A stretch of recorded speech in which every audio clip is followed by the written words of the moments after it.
And we are live. What's going on, everyone? Happy Sunday and welcome to Conference Championship Weekend. My name is Matt Savoca, starting things off for the Stokastic NFL DFS strategy show, leading you up to kickoff at 3 p.m. And we got the NHA strategy show here for a half hour, hanging out with you, talking some props, talking about an awesome place to play where we have a great offer for you, which I'll tell you about in a minute. But first, got to introduce my co-host. We've been doing these for a few weeks now. We're in a good rhythm. And I'm sad that this is the last two-gamer for a couple months here in the NFL, but Geoff Ulrich here to break things down. Follow him at The Fantasy Grind. How are you, my friend? Doing good, man. Yeah, I know. People always come to the realization this week. They're like, oh my God, we got 3 football games left. So a little sad, but we'll deal with it. The draft is soon too. The draft is a great betting event. So I don't know. But yeah, happy to break this one down, man. 2 good games. Might as well get right into them. Absolutely. Yeah. With limited time here to talk NHA and NHA only before the heavy hitters come up, leading us up to kickoff, talking all the DFS platforms you know and love. We're talking some no house advantage where they have some great contests, some expected overlay, which basically means they're going to pay a little bit of your entry, essentially, giving you a better chance to win. And over at Stokastic, and in the video description below, we have a great offer for you, up to a $100 first match deposit bonus. It's a great platform in the sense that it looks really nice. It's a very easy to maneuver site. There's a couple of ways to play. The overlay, as I mentioned, and we're going to talk mostly about the pick'em contest because that's where the big money is. But there's also this versus the house contest, which has even more props available. I saw some defensive props available today. If you want to get into your safety pass breakup props, you can get into the action at No House Advantage, other sports as well. And now we'll just dig right into this. San Francisco at Philadelphia is a 45.5 point total with Philly favored.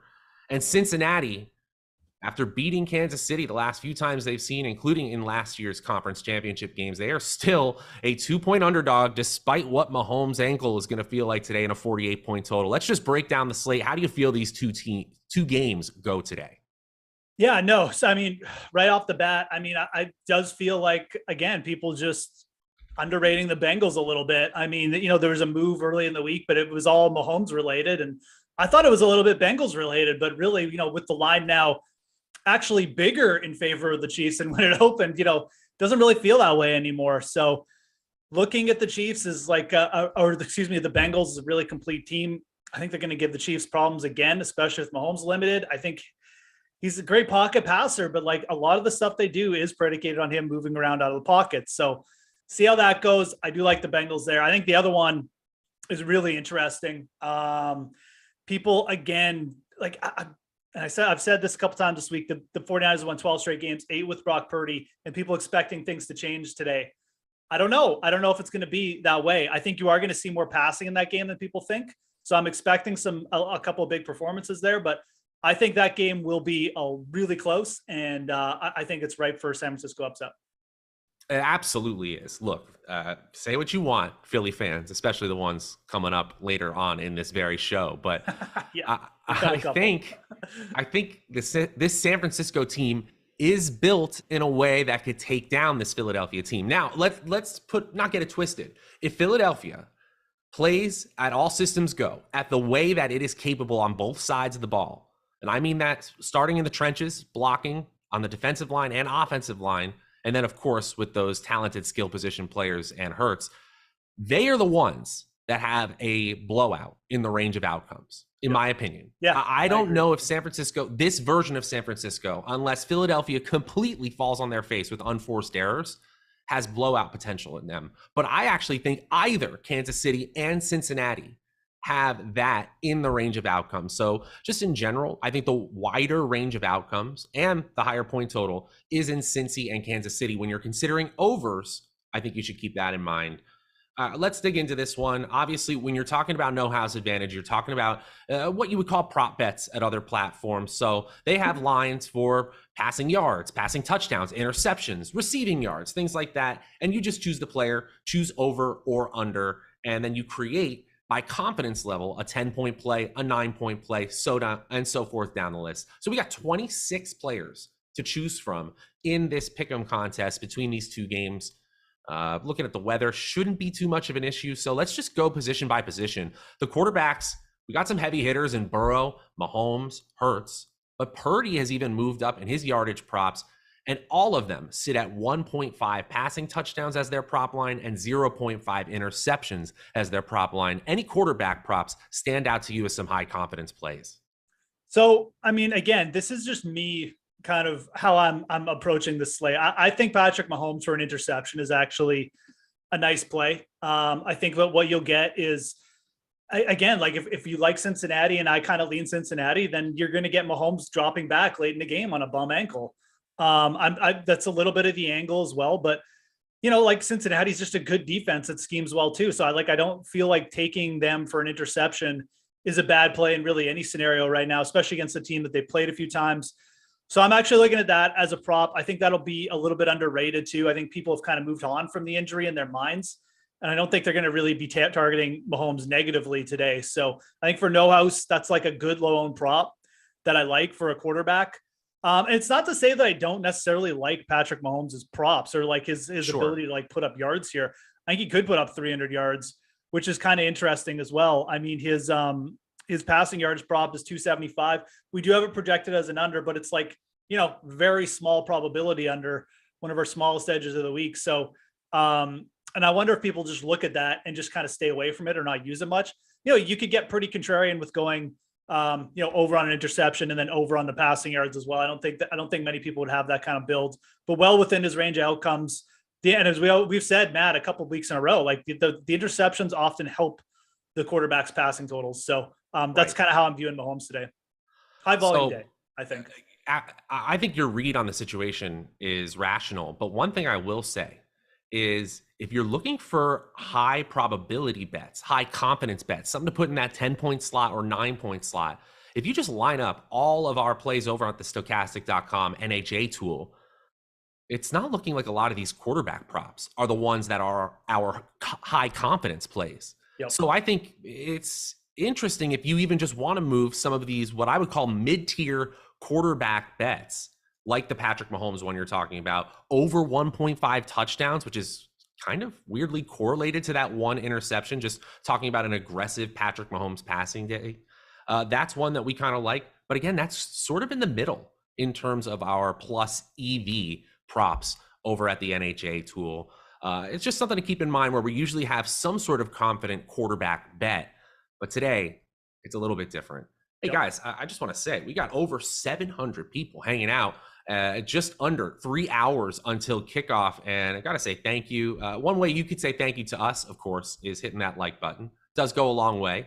As I like to say, some people let that like button marinate for Laffy, Ben Rasa, and the big boss, Alex Baker, coming up at the top of the hour. You'll get them soon enough, I promise. But, let's show them up a little bit. We got nearly 100 likes. I think we could hit 250, Geoff. I think that's very doable. Just as someone in this audience, it's very doable for them to take down an NHA prize. Any last thoughts on the quarterback position? One thing I do want to mention is that Purdy's passing prop line has moved up 15 yards week over week. And I would argue he's playing a tougher defense. So going under on Purdy's 222.5, despite that shootout potential I was talking about, that does seem like one I might push up into the higher confidence range. Yeah, the Purdy passing under is definitely feels like it's going to be a pretty solid underplay. It's probably going to be like a heavy play as well. Like I think it'll be one that players use a lot on no-house advantage. So that's the only thing I'd say. But I'm kind of with you on it. I like San Francisco. They're going to run the ball at all.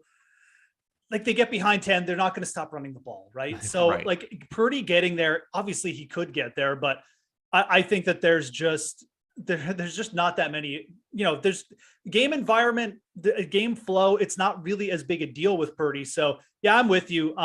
That's one, like, again, I mentioned, you could maybe think about going against some with like Mahomes.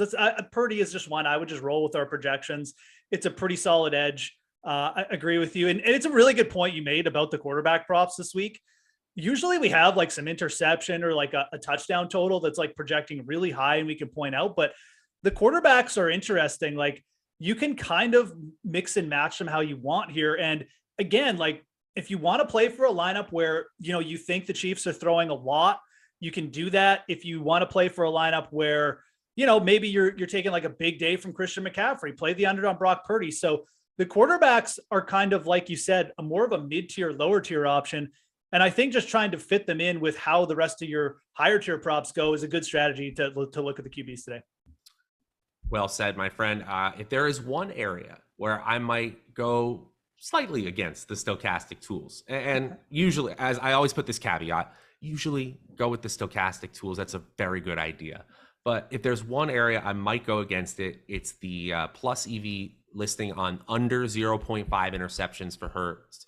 I think that defense is swarming in San Francisco. And even if he has a good game, I think one interception is a very reasonable expectation for him. And I just want to give a shout out to Pope in the chat saying he's up 2K on NHA this week. So people who are always like, well, what are you guys doing here in the 12s? There's games not for hours. What's happening here? Why are you guys talking now? This is kind of why, because when we get these new platforms and we have a great partnership with them on Stokastic, we can get you guys in on the action when there's a little bit more, juice available for people. You start with that deposit match that you can get in the video description.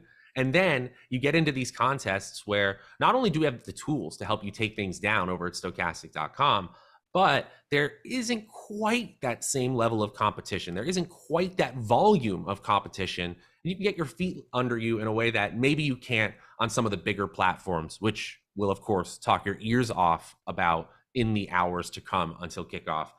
I think it's safe to say we can move on to a loaded wide receiver and tight end position. We got 15 players available amongst the 4 teams today and some real heavy hitters. I mean, let's start with these Cincinnati players who, in our Stokastic projections, spoiler alert, look very good. Jamar Chase actually went down in terms of a yardage prop, and this guy is an absolute monster. What do you think of 88.5 yards or 6.5 receptions? You going with any sort of Chase props, or are you moving down the board with the Cincinnati offense? Yeah, so the Chase, I mean, at 88.5, it's a big total. And it's interesting because, like, again, if you had 82, I think this one would just be destroyed to the over. And I think it would just be almost a good fade. But at 88.5, again, this is why no advantage when you're playing on these. They always put props at different levels, and they make it a really interesting scenario. And I think this one is a perfect example. I think going over on Chase is completely fine. He was really efficient against this defense in the first game, 7 for 8 on targets, and then 97 yards. And that was with Kansas City playing like a zone defense where they were really trying to limit the big plays. And I don't know if they're going to do that. I think they're going to take more risks in this game. Personally, I think Jamar Chase could have a really big day. So I think that going over is almost, I don't know if it's going to be, again, like you use the C word, the contrarian word. I don't know about that, but it's definitely not going to be as heavy owned as it would be if it was like 82, 83. So I'm actually comfortable going against it. Again, whenever we get our projections kind of under that 60% range, you feel a little bit more comfortable going either way. Yeah, obviously we have this projected as an under, but I think it hits enough where you're going to get some leverage on the field against it. And I think that makes it kind of a good one to target for the over. The other players in this game for the Bengals in terms of just like what they have in terms of, props, like T Higgins receiving yards, it's lower as well, 56.5.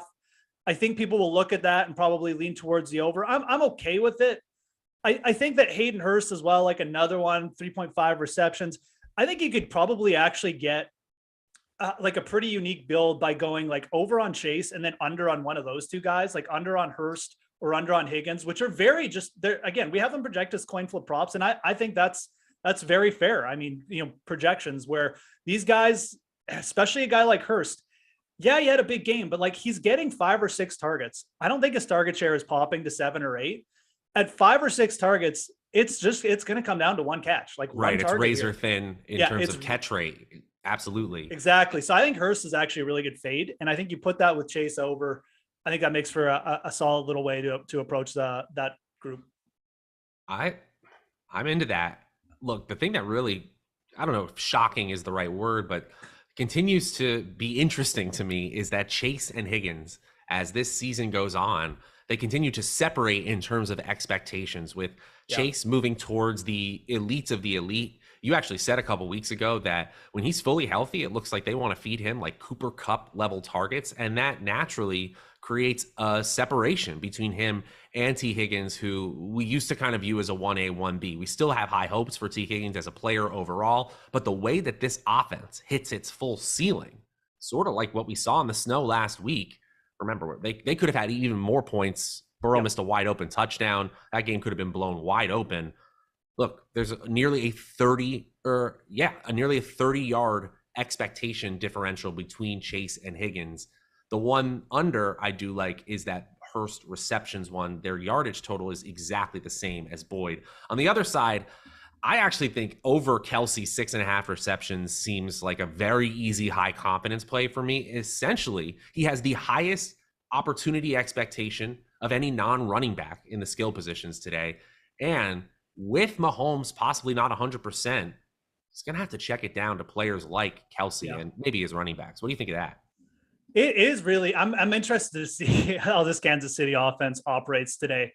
I have kind of an interesting take on it as well. And it's not that I don't really want to fade Kelsey at 6.5, but like, I do wonder if the lack of mobility hurts Kelsey more. He's kind of, he does get a little bit more deeper routes than I think people realize.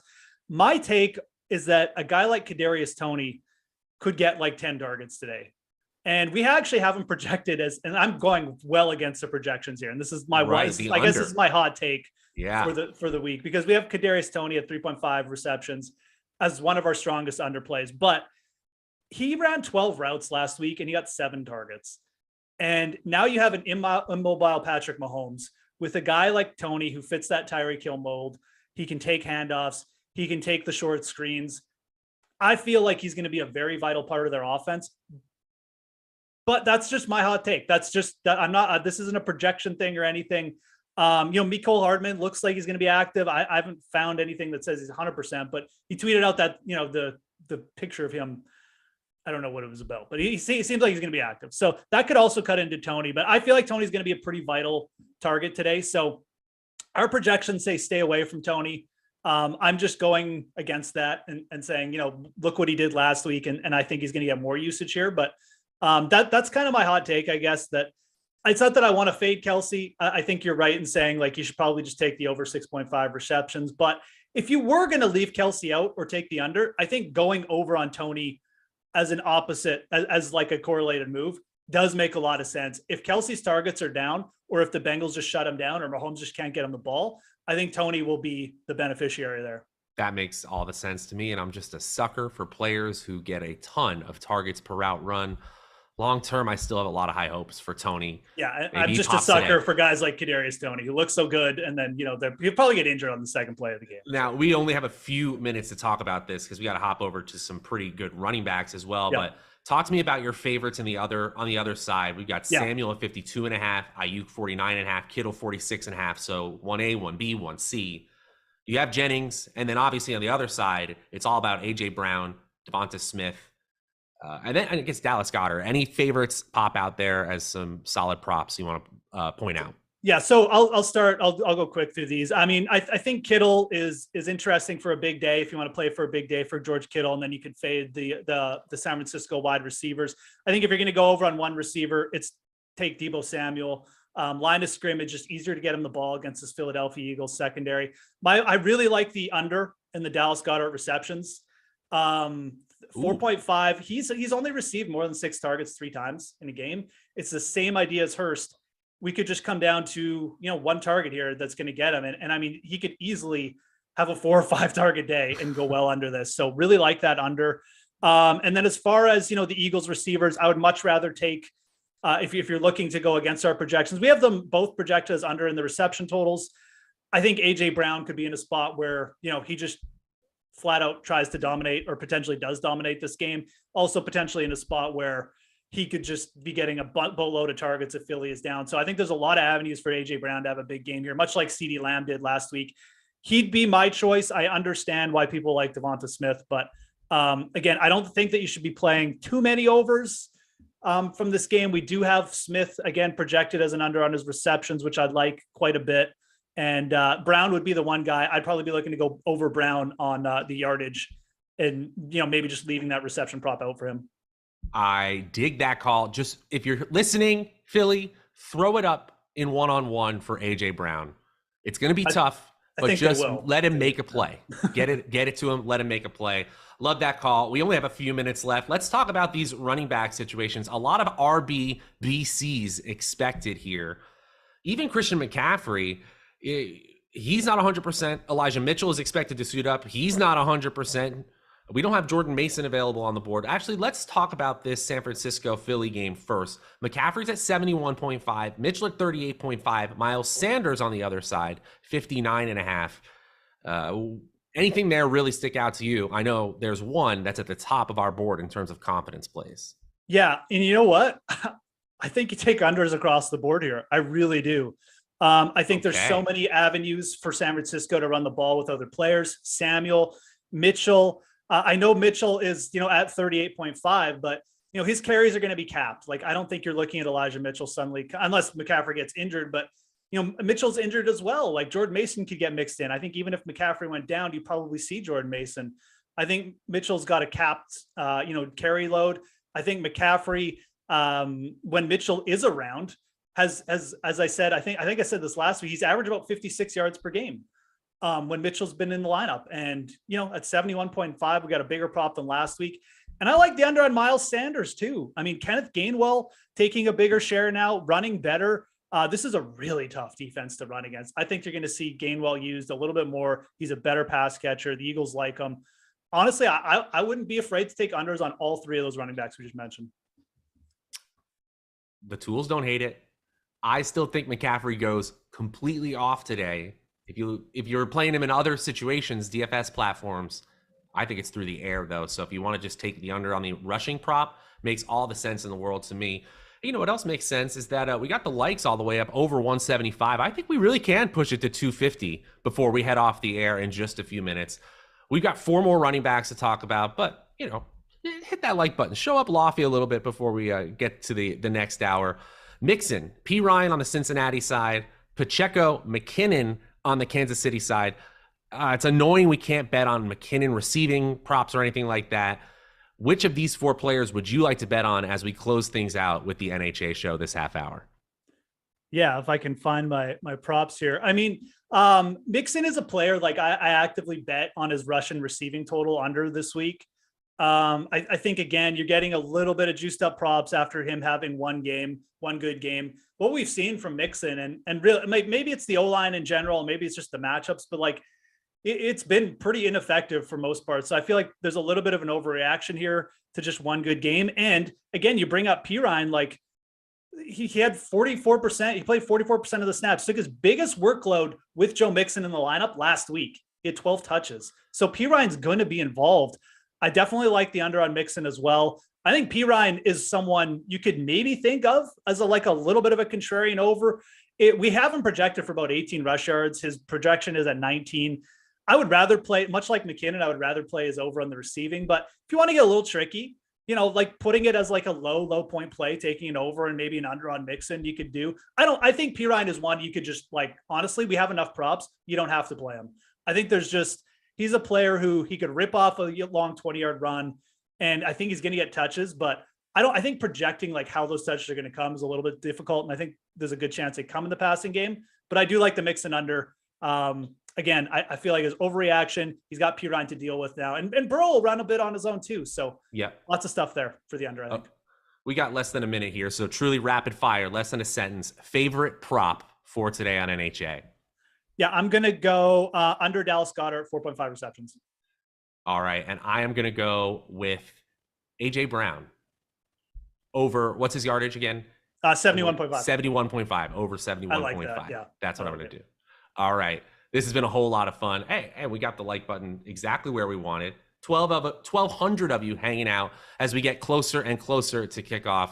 Thanks again to all of you watching, to Jordan Klein behind the glass with the great beats. And of course, follow Geoff Ulrich, my co-host, at The Fantasy Grind. You can follow me at Draftaholic as well.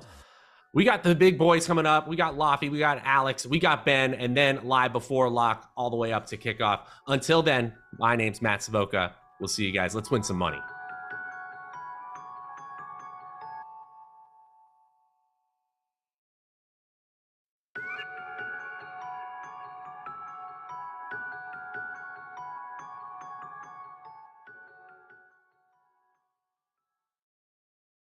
Do you know who this man is? Have you seen this man before? If you have, then you know when this man is holding the football, something for the other team has gone drastically wrong. He is one of the four horsemen who are about to bring the apocalypse to the San Francisco 49ers. Great story that is Brock Purdy. Only something that pure could defeat something so evil as this story that is Brock Purdy and Mr. Irrelevant and the rookie winning the Super Bowl. That doesn't happen in the NFL. Hassan Reddick and company are here to change that story and reverse that narrative. That's Hassan Reddick, by the way. Welcome to Hassan Reddick's world, because the Philadelphia Eagles are no freaking joke. Hey, we've got a parlay for you. You know what we're going to do? We're going to build a 3-leg parlay for you. Then we're going to get crazy. So you hit the thumbs up button, subscribe, do all that. We're going to add a couple of legs here. I've got some other stuff I need to tell you about, but we're going to get crazy before we get out of here. Let us start with the Philadelphia Eagles. Now, that's at -2.5. So first thing you should be asking yourself is, well, can I move this? Can I gain anything from this? You can. 14% of games land on 3. 3 had a historic run this year as far as a key number is concerned. I'm okay laying the 2.5, knowing that I'm going to have some other stuff happen here. So laying the 2.5 first and foremost is where I'll begin. The Eagles are the better football team. They have the better quarterback. And ultimately, when you start to look at where advantages are, disadvantages are, what's going to be the biggest problem for San Francisco is keeping up with that offense. You're going to guarantee some scoring drives for the Philadelphia Eagles. It's kind of like, I'm a little shaky here on the Niners side. Doesn't mean that they can't score. They haven't scored. They've been able to before, don't get me wrong, but this is like if you've ever played spades with a partner, trying to get an idea of counting books ahead of time, and your partner's just bullshit. And it's just like, this is not going to work. I don't think you can keep up with Jalen Hurts, who's not hurt, who's not playing hurt. I don't think you can keep up with that Eagles offense at the end of the half, at the end of the day. We'll lay the 2.5 here for the Philadelphia Eagles. Next play is going to be a touchdown score, but I know I got to tell you about how you can turn $5 into $200 real quick on DraftKings. All I need from you is to be 21 or older, live in a state where you can legally place a wager. If you have a gambling problem, call 1-800-GAMBLER. We have a QR code for you next to my big ugly head, and we have a link below. It's going to bring you to the same spot, which is DraftKings. Now, take 90 seconds out of your life. Do it for you. Do it for a family member who lives in your house. Do it for somebody at work. Do it for a coworker on the commute, whoever it may be, somebody at the barbershop, somebody at the supermarket that you see every day, whoever it may be. You, most notably.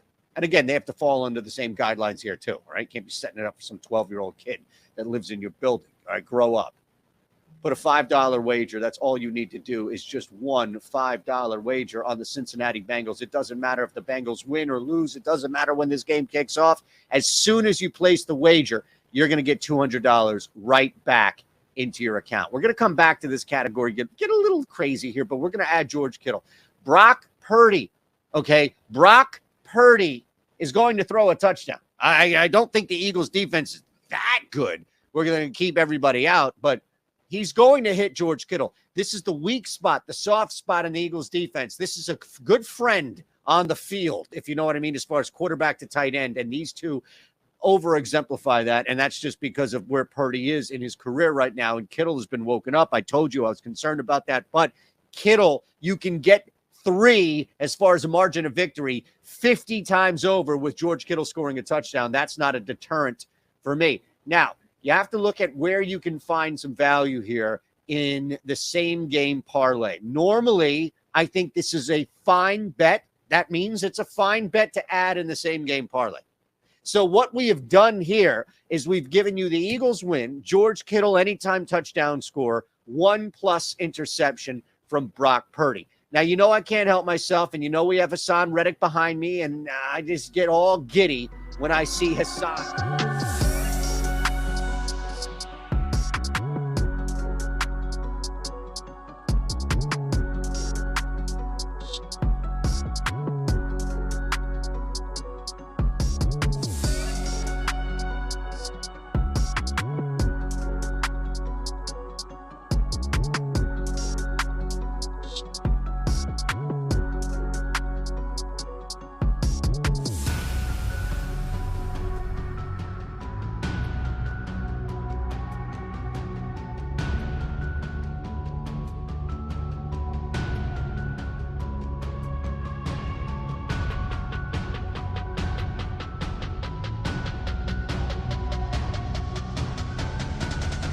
it goes dead like within 12 hours of me wearing it.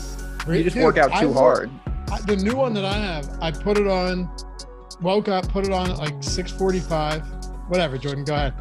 Kept it on throughout the night, slept with it, woke up, it was still at 43%. Well, not all of us have the brand new Apple Watch. This is true. This is true. Yeah.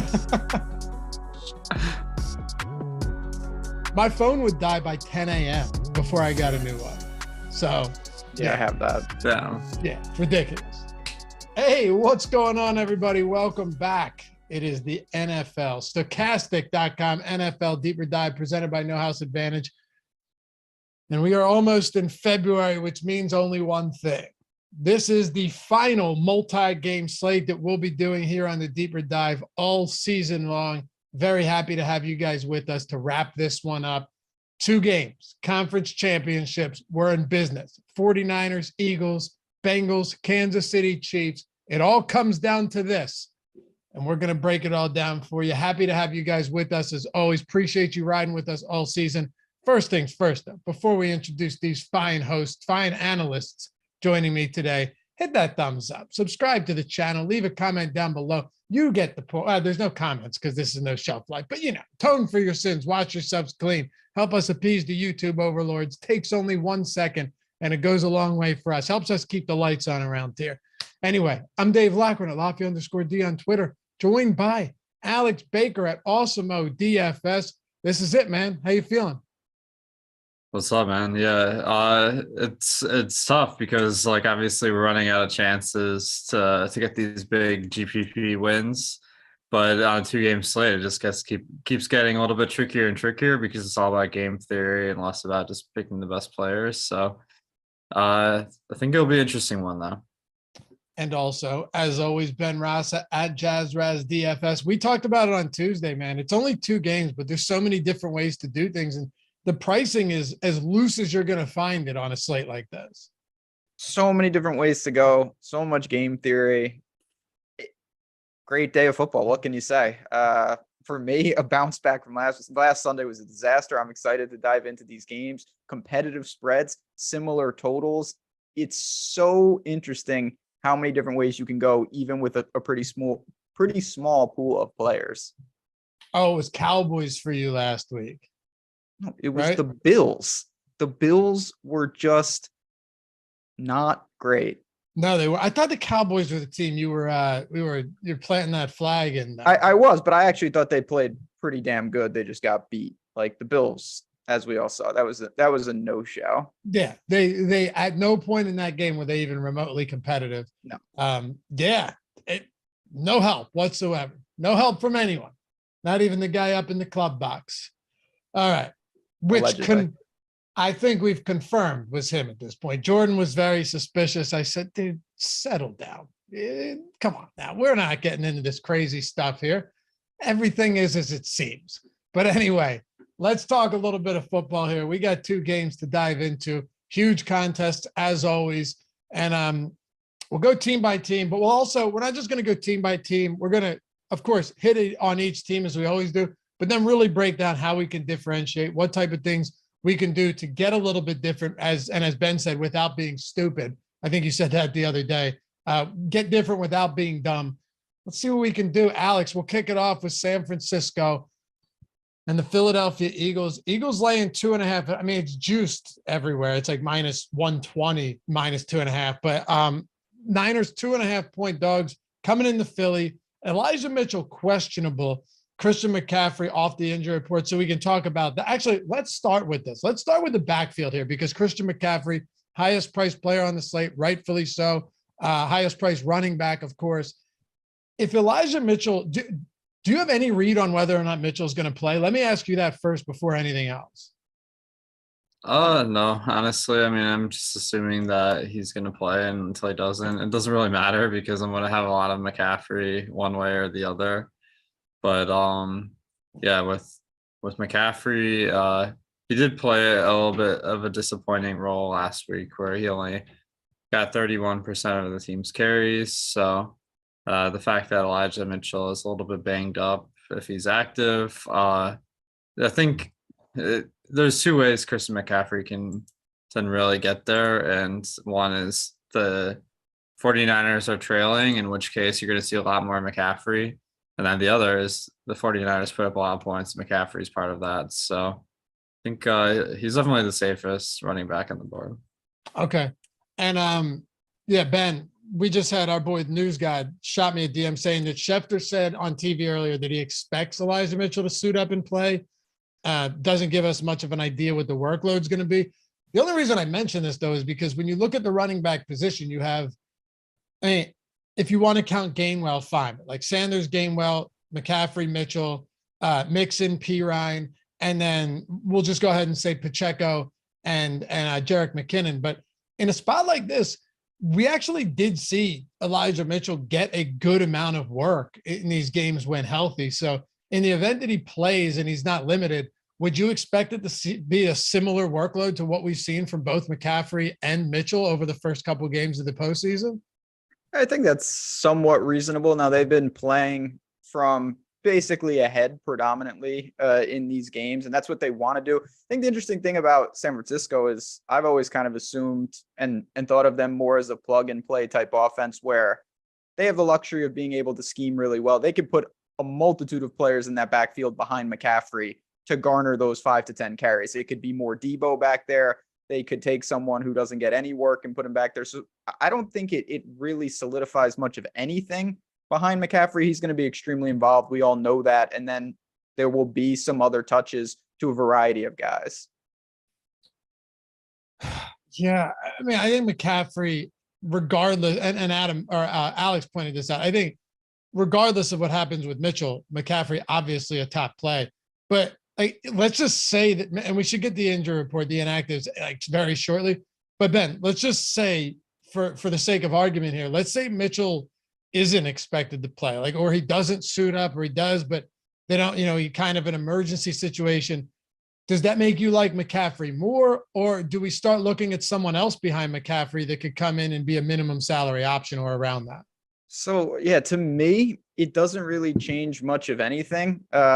McCaffrey is, one of the highest owned players on the slate, one of the highest projected players on the slate. That's not going to change it. And to me, it doesn't automatically mean, oh, there's this next guy up, whether that's Coleman, Davis Price, Mason, Deep, like they could really splice that where no one even at flat 4 is viable. So I'm not sure I'm going to go. If Mitchell is ruled out, I won't have a backup Niners running back. Okay. Will you, Alex, if Mitchell doesn't play, will you have anybody worked into your player pool from the backups behind Christian McCaffrey? What we've been seeing when Mitchell's been out is McCaffrey just gets a much higher percentage of the running back touches, and in a must-win game, I'd have to expect that to continue. So I'll probably bump McCaffrey up if anything. Okay, yeah, for sure.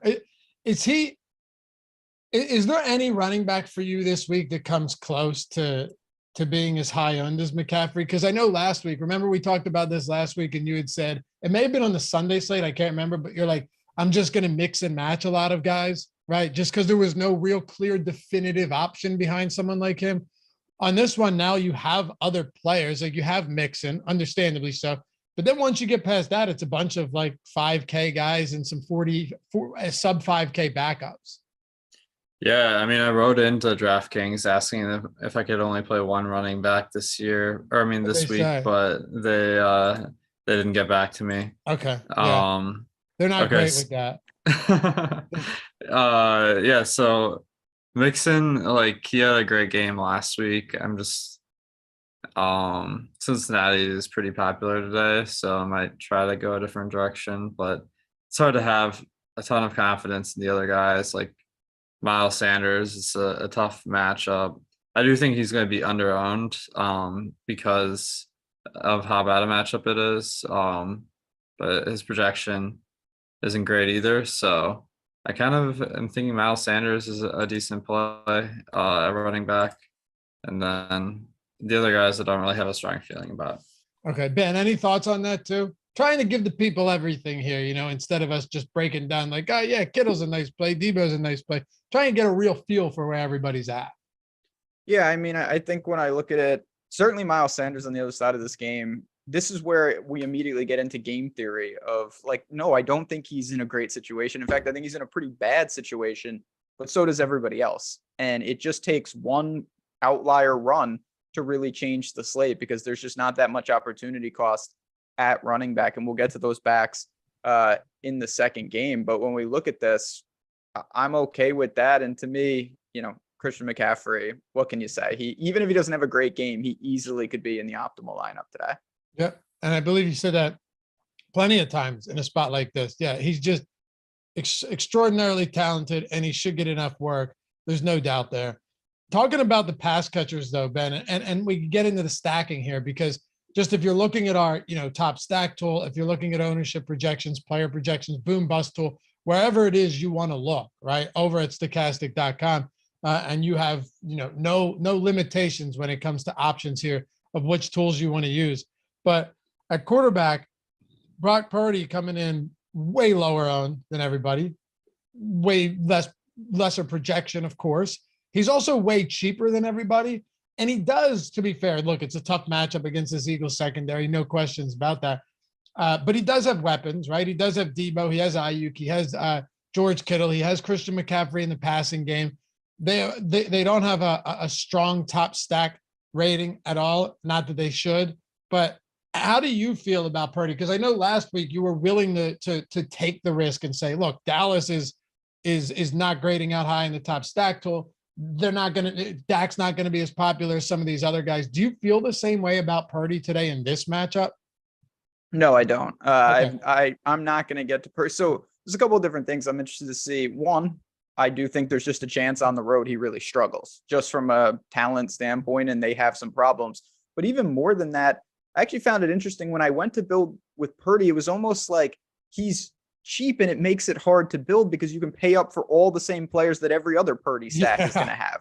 And what good does that really do? So unless you're going to leave a bunch of money and do something unique, it almost felt like ironically, when you click Purdy in at quarterback and you save, you really, really shrink your margins in terms of how many paths you have to victory. So that is not the direction I went today.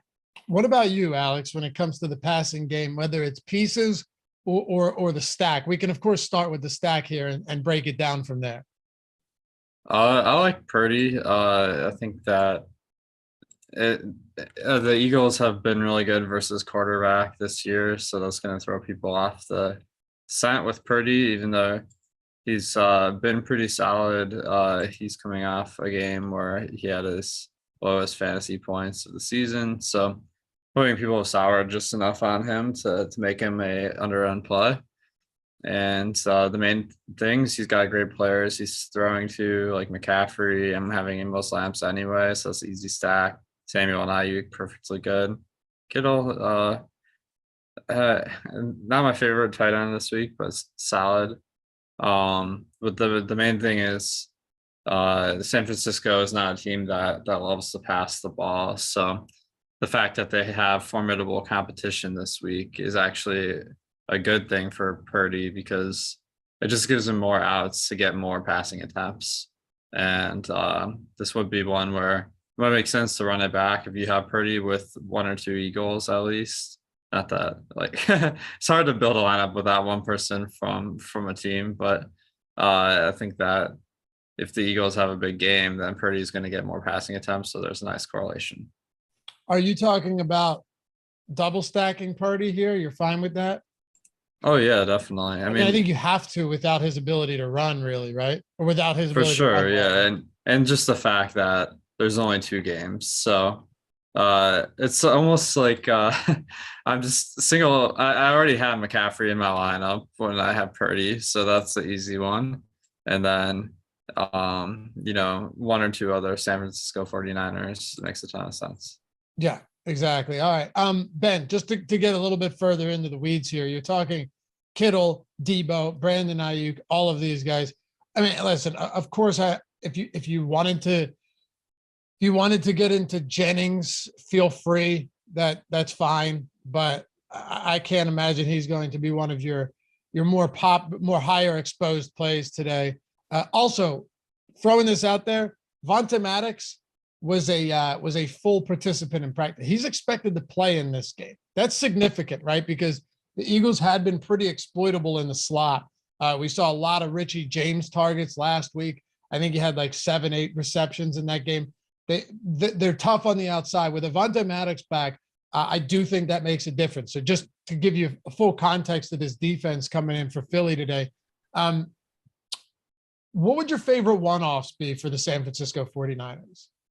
I mean, Not I think McCaffrey, obviously. no, not McCaffrey, obviously. And, Debo is still at a price point that's, to me, extremely appealing. We know the floor, he cannibalizes his bonus opportunities because he gets some rushes, he gets some reception. He's not a volume guy, but he's just so explosive. I think his 2 playoff games are a perfect picture of what you can get when you roster a guy like Debo. He broke a 74-yard touchdown against Seattle, got a bonus, got a touchdown, smashed the slate. He had primarily the same workload against Dallas, and he had under 10 fantasy points. And that's someone I'm willing to roll the dice with. I'm indifferent on Ayuk, not super high on Kittle, but again, it's a 4 teams here. We know what we can do. So it would be Debo for me, and I think it'd be Debo for the majority of people. Anybody else you want to hit on from the Niners before we take some super chats and talk Philly, Alex? Yeah, I'll shout out Jawan Jennings because no one ever likes to play this guy, but he is on the field a significant amount. So that's always that like few percentage owned the guy that can win you a tournament in the 2-game slate, because there just aren't very many guys that are low owned that will be on the field. When it comes to his snaps, he ran routes on 59% of plays last week. No other wide receiver aside from Samuel Ayuk got more than 3%. So despite never producing a ton, he's on the field, clearly the wide receiver 3. So I have confidence in him. Okay, nice. And Ben, I will say this much. We talked a lot about the backfield to start the show, more about how it affected McCaffrey and less about Mitchell. If Mitchell plays, we've seen decent workload. I think you would need this to be a neutral or positive game script for him in order for that to be the case. I still would rather go down like $400 to get to Pirine at similar ownership, though, knowing that he has more involvement in the passing game and won't be scripted out. What about you? Not even close for me. To me, you would have to score a touchdown with Mitchell to even approach value. With a guy like Pirine, there's a chance that, you can get 5 or 6 targets. And if that happens, you're going to be in a pretty good situation. And it seems like the whole world is on the Eagles now. I didn't think that was going to be, I have not seen a Niners ticket all day, but I, like everyone else, think the Eagles are going to win, and that's not good for Mitchell. I don't like any of this though, man. Eagles fans are a little too kind. Everyone I talk to around here, oh yeah, we got them. Easy. Make quick work of them. That's not good. I don't like when we get confident around here. Things go poorly. So my expectations are tempered, and I am expecting the worst, hoping for the best. But let's take some super chats, then we'll talk Philly. Ryan Nelson, 49ers under team total 21.5. Purdy exposed, fly, Eagles fly. Case in point. See what I mean? Like just everybody. I agree with most of that. I've seen a lot of Eagles tickets out there today. I agree with it too, but I don't have this. There's this confidence that's in the air that scares me. That's all I'm saying. Rosa Music, what's up, guys? Juju and Kittle or Debo and Dallas Goedert? Juju and Kittle or Debo? For me, it's Debo and Goddard for sure. You guys have any? Ben, Debo and Goddard? Yep. Any thoughts on this one, Alex? Juju and Kittle or Debo and Goddard? I'd probably go Debo and Goddard as well. All right. And then Sam Pierce. Thanks for all the super chats, guys. Trying to get different today in a big tournament. Would having Kittle, here's a good one for you, Alex. Would having Kittle and Kelsey be viable and contrarian? And well, it's definitely viable, but is it, I guess he's trying to get real different. Is that one spot you think would be different? Yeah, I mean, I think whenever you have like a tight end, like the combination of Kittle and Kelsey is going to be pretty low owned because there's so many other options in the flex. So I think that it's not a bad idea for sure. Is it contrarian? Like I do feel like nothing's going to stop people from clicking Kittle when they have Kelsey. So It's just there's a lot of other players that you choose. So I'm not sold as contrarian, but I think it's solid. Okay. And SC said, LOL, like the Phillies. Dude, I can't tell you how many dummies around here that like casually watch the Phillies, having no idea what that Houston Astros roster looked like, being like, oh yeah, we got them. Phillies in 5. You know, like just zero idea how good that Astros team was. And then the Phillies predictably lose that. I mean, credit, I was stoked that we got there. But yeah, that's how people are. Drives me nuts. Anyway, besides the point, let's talk about the Eagles. And thanks for the super chats, guys. Thanks for all the thumbs up. We're 149 from 500. So of the 2,100 out there, I know there are at least 148 of you now. Ben, you too. I don't think you hit that thumbs up yet. My guess is you have forgotten. No, you'd be wrong. Hit it before I was even on the show. I gave it to Savoca and Geoff. They did such a good why? job. Oh, wow. I just sorry. No, go ahead, please. Apparently Elijah Mitchell's unlikely to play. I just saw News God retweet something here. Okay. Well, that's significant. I actually let me back up for a second. We got plenty of time. This is a 2-game slate. We got the full hour. You got live before lock after this. This is what I kind of expected to see. Like, the guy wasn't practicing. He was hardly involved, even on Friday's practice. This seems more likely. We have to go back to this for a second. We don't even need to talk about McCaffrey here, but is it going to be who's even? Is it going to be Davis Prince? Is it because he was inactive in that game? Let me see what the snap counts looked like last game. Who do you guys think it's going to be? Because someone's going to get work behind McCaffrey. We know how this offense works. Mason? I don't know. I mean, I think McCaffrey, let me pull up the snaps, but the games where Mitchell was inactive over the regular season, McCaffrey did play the large majority of those snaps. He saw a lot more snaps. So, but Alex, you know, if you remember, I'm pretty sure, and we can go back and look, I think in a lot of those games, he saw a ton of those snaps, but then like of the 10 snaps, whoever it was, like Mason played, he was getting 8 carries or something on those, I felt like. But was Debo in those games? Oh, you know what? Maybe not. Like, to me, there's a real chance that they just say, all right, McCaffrey, you get a couple extra. Debo, you get a couple extra. And someone else gets like 3 to 5. And that's it. The games Debo was in, Mason played 18 and 30% of snaps, but that was 15 and 19 snaps. Debo played both of those games. Those were what, weeks 13 and 14. Mason had 8 and 11 carries in those games. Weeks. But 13, like how 14? many carries did like the team have though? Because 35. it looks like he's never cracked more than 31% of carries in a game. Oh, dude, I'm not saying you should look towards him as a top. I mean, he saw 11 and McCaffrey saw 14 against Tampa, but they routed them. They beat up on Miami. McCaffrey saw 17. Mason saw 8. So maybe it is just a full stay away outside of McCaffrey here. Where do you guys land on this, Alex? You just stay away, not touching anybody outside of McCaffrey in this backfield? And does it help Debo more? To me, the only difference is it moves like Christian McCaffrey into like lock territory more than like elevating any other player. McCaffrey's already running all the routes, so it doesn't really change the like targets for the 49ers.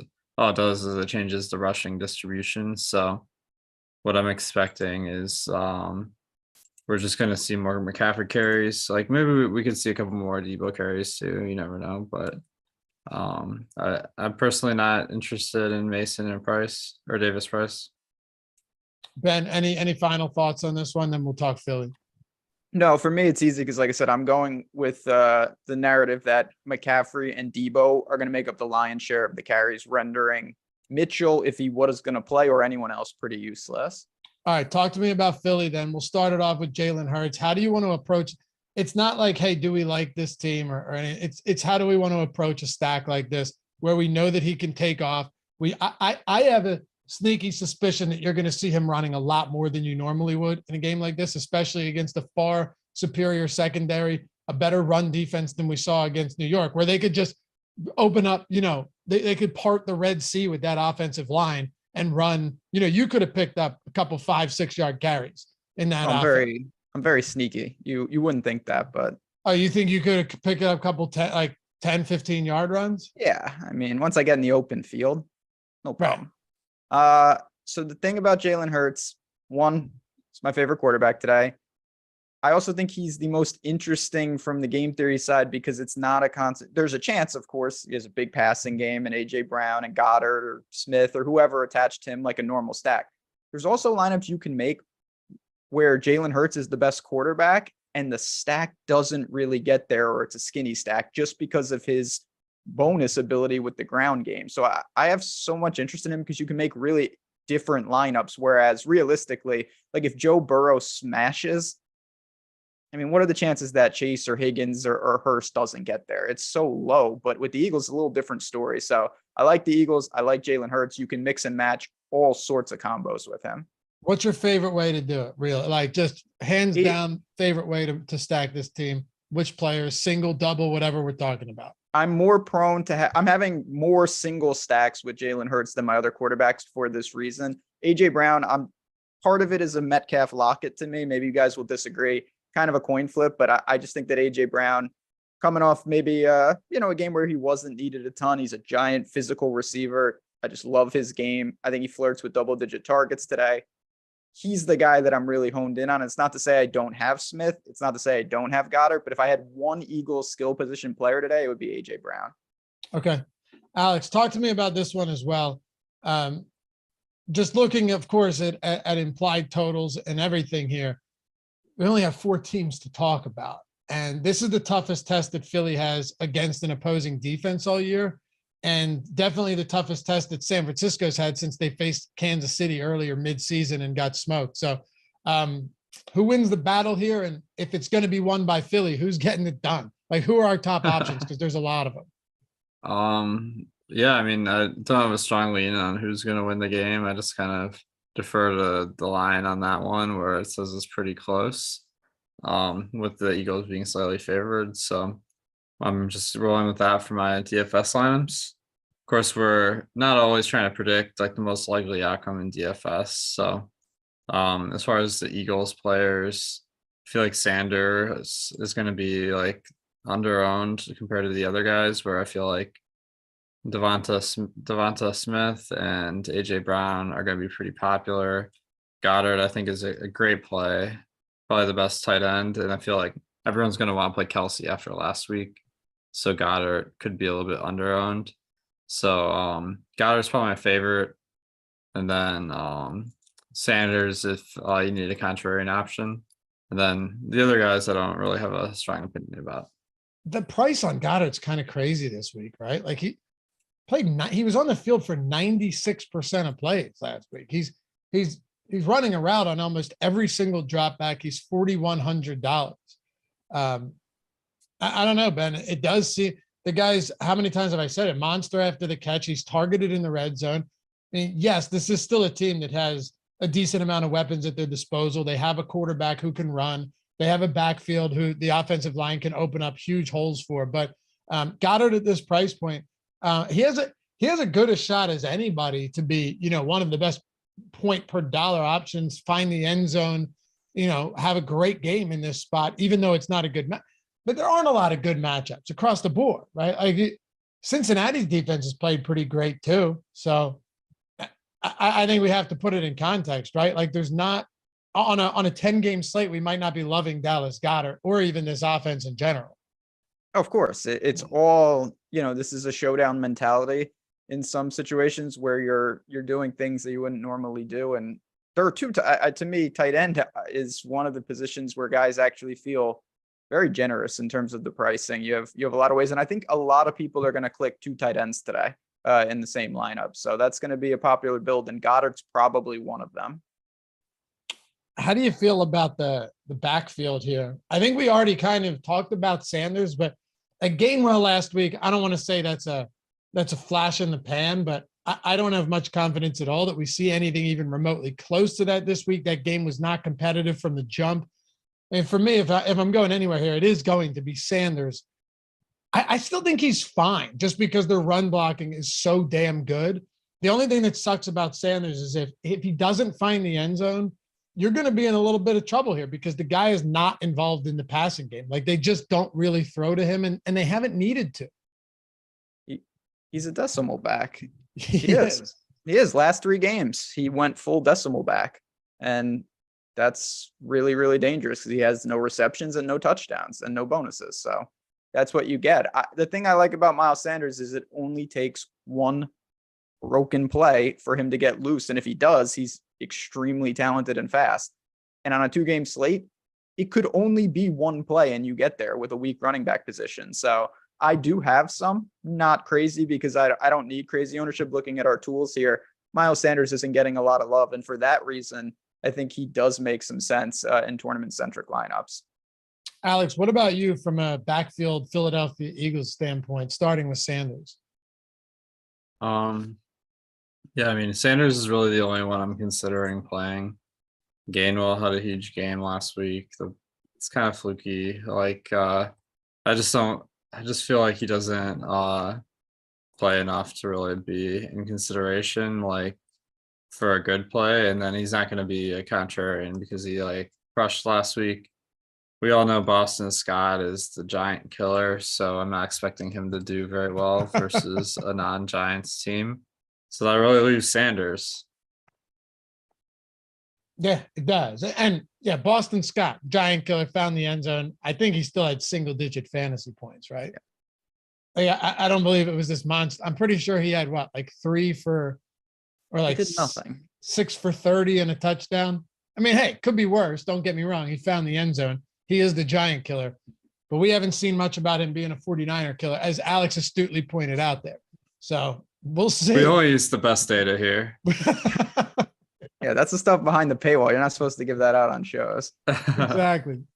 By the way, you want to get behind the paywall, you get 7 free days of NFL, but I'm not sure, or a 5 free day. I don't know how much that helps. You get today free. The other 4 days, I'm not sure what it's going to do for you. But links in the description, link is in chat. I'll tell you a way to get 2 free months free later on in the show, not just football, but for every single sport. So consider that. Take that into consideration before doing anything. Hold on a second. Before we switch over to Live Before Lock, I'll tell you how to get 2 months of everything we have free. But first, before we move on here, no house advantage, baby. You want to talk about free money in many ways. The overlay that we're seeing there is beautiful. Jordan, what'd you say? It's at 31% filled right now. We haven't, an hour and a half, less than an hour and a half to lock, 31% filled, 20K up top too in the pick 'em one. And all you're doing, you got to use, if you want to get the $100 first match deposit bonus, they just bumped that up from 50. Use the link in the description or the one that Jordan can throw in the chat. Use all of our tools that Alex Baker, Awesemo himself, built specifically for No House Advantage. The No House Advantage Optimal Lineups tool, the No House Advantage player prop projections, all of that stuff, totally free under our NFL dropdown. Take advantage of it if you're playing there already, or you want to sign up, want to get and be able to exploit this massive overlay. It's at 31% fill. Of course, it's not going to, finish at or lock at 31%, but you're still getting overlay every single one of these slates. There's nothing like that on DraftKings and FanDuel that you're going to find. Plus 20K up top. You're not going up against the same type of sharks that you are on these other sites. And if you think about it, there's no real learning curve. You're just taking props. The ones that you like the most go at the top of your lineup. There's no salary cap. There's no juice on the props, just the over under. The static props, as Ben always points out too, so they don't actually change. The ones you like the most go at the top. They get the most points. The ones you're least confident go at the bottom. They get the fewest points. It's that simple. You play against the field. You compete for 20K up top. You have big overlay, $100 first match deposit bonus, and all of our tools entirely free. So you don't even have to do the legwork. Like you could sign up right now, not really know what you're doing. And we're giving, like we have optimal lineups. We have all of the projections for you guys to be able to use and take advantage of. All of that is free. So use the link in the description, use the one in chat, get your deposit bonus, use the tools, take advantage of the overlay, and win some money at No House Advantage. Oh, and while you're there, check out their Against the House format where if you hit all your picks, you're 21xing your entry fee Very cool format there as well. No House Advantage, sponsor of the Deeper Dive. All right, let's keep it rolling here, boys. Actually, last thing. Anything else on the Eagles for anybody? Any Quez Watkins? Any Zach Pascal? Anything we haven't talked about here? If you're trying to win $1 million and you have a bunch of teams, putting them maybe with Hurts and hoping you're probably going to get 0 potentially, but I don't think it's the craziest. I have no feel on those guys, but they are on the field. So. All right. And Alex, I had one more question about the Eagles for you that I think could be helpful. You talked about game theory at the beginning of the show, strategy being different than just like, hey, only play the good plays. Do you have any interest in going with like a Jalen Hurts single stack and also having Miles Sanders in those lineups? Anything different you could see yourself doing with a team that does have this amount of weapons? Yeah, I mean, I think that's perfectly a reasonable way to build a lineup. Hurts, Sanders plus a pass catcher. Yeah, I don't have any like strong lean on like how you could do something crazy game theory with the Eagles, just because they're all solid plays. They're all going to be pretty high owned. So I think the field correctly is identified. This is a good spot. I guess Sanders is really the one that I feel like could be under owned today. Elijah Mitchell officially out. Ben, same question to you here. I think it's an important one because I think there might be a lot of people that don't play a lot of like abbreviated slates, maybe showdown, main slates, but not a lot. You don't see a ton of these 2 gamers right throughout a year. And I think it's easy to get that, paralysis by analysis where you're taking that same thinking from a bigger slate and applying it to this where it's not actually a logical approach. You know what I mean? Oh, for sure. You do have to have a different mentality and you have to lean a little into things that maybe don't make sense, but they can still happen. You see things that don't make sense every week in every game in every sport. Like it's not the optimal likeliest thing to happen, but it happens. And you kind of have to take that mentality here. A perfect example would be putting Hurts with Miles Sanders because you're thinking, well, the guy gets no receptions. How is that correlated? It's not correlated, but it doesn't mean that Hurts can have a huge game and then Sanders individually has a good game, or you get lucky and he does have a couple receptions. Those are the type of things that I'm definitely exploring today. All right. I appreciate you guys. Crushed 500 likes. Oh, wow. Yeah, I'm going to ask Alex because last week he was so on the money, even though he had 0 confidence in his own projection for where we could get. Alex, we're at 511 likes now. We have 22 minutes to go. Since you did so well last week, what's a reasonable projection for where we finish up here heading into live before lock? I think we got close strong. Let's go for 1,200 likes. All right. I mean, you're just way off. I have a better chance to win. I have a number. Can I get a few likes at least, just to not make me look so bad? Can you guys get me close? Ben, all right. What do you think? I'm thinking I think we could still pull 750. I knew you were going to say that. I do think there's a slight chance of that. I had 685 as my number just because when you watch these shows, we have a lot of loyal people, but they already hit the like button.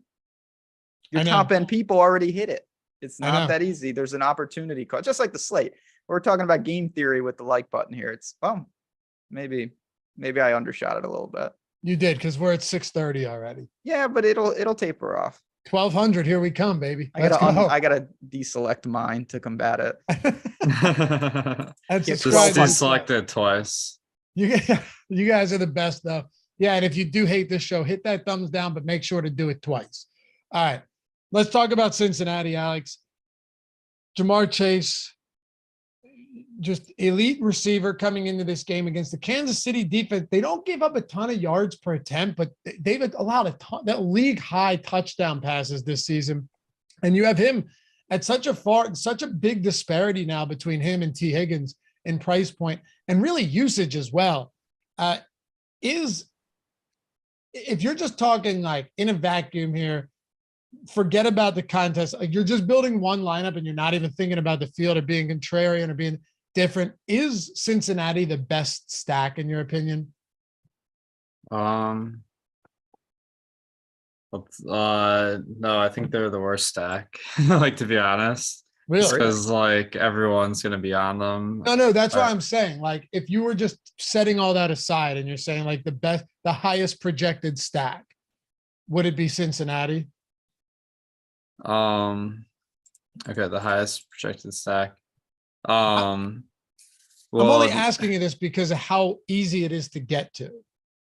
yeah, I guess like they're perfectly fine. Like I'm not really worrying today about what the best plays are and what the worst plays are. I'm more worried about like where the ownership's flowing. I think Cincinnati is going to be like overowned, like relative to their chances. They're in a good spot. I mean, Kansas City, they have a great offense, so you got to expect a lot of passing attempts from the Cincinnati side. But everyone's expecting that. There's going to be a lot of ownership on all the on Joe Burrow, on T. Higgins, Jamar Chase, especially Tyler Boyd is a fade in my opinion because he's cheap and popular and not that good. So that I'm pretty comfortable fading him. Jamar Chase is someone that I'm gonna try to get to, but not quite as much as the field because I feel like he's gonna be super popular, but is a good play. So yeah, it's a tough one because I think Cincinnati's in a good spot, but I do feel like they're gonna be high owned. Yeah, I have no doubt about that at all, Ben. And that's kind of what I was alluding to, like from a hey, highest projected team. What I'm saying is it's so many people are going to get funneled there because of how easy it is to stack with this. Like Burrow's not expensive. Higgins isn't expensive. Boyd isn't expensive. Hurst is minimally priced. And he's really like the last viable tight end that you have available, unless you want to talk about a Noah Gray or something, but that's kind of a prayer for a couple targets and a touchdown. Yeah, it's a weird team because there's no denying that just looking at it on paper, Cincinnati makes the most sense. But when you start looking at tournaments and what's going to be the most popular stack, I can't imagine Cincinnati's not going to be up there number one. Oh yeah, no doubt about it. They jump off the page and a lot of things, but as Alex said, you're balancing that with, okay, well, how do we win with that? And I definitely have some interesting Cincinnati stacks, certainly a lot heavier than my Eagle stacks on the macro side, where I have like 4 Bengals in some of them. And you have price points that are kind of everywhere. You have Chase in the 7s. You've got Mixon in the 6s. T. Higgins is in the 5s. A guy like P. Ryan's in the 4s. Boyd and Hurst in the 3s. So you can build all sorts of ways, no matter where you are salary-wise, with the Bengals. And for that reason, it's hard to think that there won't be a lot of people looking to do that today. All right, so let's say, all right, let me because it's not like we just can't. It's not like we're just not going to play the Bengals, right? So let me take a different approach with this. How do we, if we're stacking the Bengals, how do we do it differently? Is it pairing Burrow with the wide or with the running backs, like a Mixon or a P. Ryan and then a Chase or something? Is it? I mean, fading Chase is horrifying in a Joe Burrow. Excuse me, in a Joe Burrow stack. That's pretty terrifying. But what would the ways you say you're playing 10 lines, right? And we know you're hand building these. So if you were, and say 30% of your lineups were Joe Burrow stacks, Bengal stacks, what would some ways that you're looking to be different with those lineups? So yeah, you're about where I actually plan to be in some of them. And the 2 ways that I think are the easiest is what you alluded to. One, get Mixon or P. Ryan in there. That's one way to be a little different. The more drastic approach is to have something maybe like Burrow and Boyd and Higgins, something that doesn't involve Chase, because the correlation between Chase and Burrow is massive. It should be. He's the pure alpha on the outside. Like crazy shit happens. Maybe he twists an ankle. Maybe he's just not involved. I don't know. I'd say it's doubtful. But if you have a Burrow stack that gets there without Chase and somehow he doesn't, now you're isolating a ton of Burrow ownership to yourself. And you could see yourself doing that in some of these spots? I'll have some Burrow teams that do not have Chase, yeah. Okay. And as Matt Gajewski put it on Friday, maybe it's Trenton Irwin day. Dear God. Highly unlikely. Alex, same question to you here. I really want to boil all of this down to what we should be looking at, because while it looks like you're going to be underweight on Cincy. If that's the case, are you going to be underweight on Cincy and with your Cincinnati stacks being somewhat traditional, or do you think you'll try and be different even with the however limited amount of Cincinnati stacks you do have? I mean, yeah, I think that getting different is going to be a good option. So you could go with some contrarian plays like a Juwan Jennings and MVS, like to give yourself a level of uniqueness. The other strategy is leaving money on the table. Like since people, like for instance, Tyler Boyd, like everyone's going to click Tyler Boyd because he helps you fit a 50K salary cap. That is really of stacked players. By stacked, I mean just like really good players. Where if you like roster Tyler Boyd and leave 2K on the table or something, like it's pretty unlikely someone else is going to do that. So it's not my favorite strategy in a 2-game slate. I think there might be a little bit of better ways to differentiate, but definitely in the bag of tricks. Okay. What are you doing with the backfield, Alex? You've got Mixon and Pirine, both of whom are going to be involved. Pirine coming off a 5-target game, Mixon coming off a 20-carry, 105-yard game. Really one of his most efficient, one of his only efficient games on the ground this year, which is remarkable given the banged up offensive line that they've had. But, you know, you look at last week in the divisional round game against the Bills, of course, positive game script working in their favor, run heavy approach, 56 snaps or percent of snaps for Mixon, 44% for Pirine. They played 42 and 33 raw snaps respectively. How do you break down this interesting backfield going into Kansas City today for the Bengals? Yeah, I mean, I think Pirine is definitely a low priority for me just because I feel like I just feel like he's by far the second option in Cincinnati, so I just don't really see that much potential for his workload to really excel. And I think that when it comes to goal line attempts, Mixon is their goal line back, so it's a little bit hard to imagine Pirine just like getting a fluky touchdown and winning you the slate. And I feel like people like, it seems like the buzz around Pirine isn't that bad. Like it seems like people might be playing him. So I just don't see it. What about you, Ben? Yeah, I mean, I do have a little bit, but I still think when we're getting into backup running backs, you need a lot of stuff to go right. Just have the opportunities. And Pirine certainly is on the field a lot, but Mixon's heavily involved. Competitive game again here. I get it. That's why I have a little, but I'm not super sold on it. I think there's more ways that he fails. And I think coming off last week, a lot of people are going to have some interest in Pirine. That's a spot I really hope he doesn't come into play today, because I'd sacrifice a little sliver of my lineups to get him wiped out. Certainly hard not to like Mixon, though. And he is popular. Oh, yeah. He is very popular, but we know that while Pirine had involvement in the passing game last week, Mixon still has that, 6-7 target upside that we've seen. Cincinnati's played well. Burrow's played well against Kansas City. This team hasn't lost a game since Halloween. So many different ways many different directions that this one can take. You have to think that Mixon's workload looks pretty good here, right? And I think 6,500 is a pretty reasonable price on DraftKings.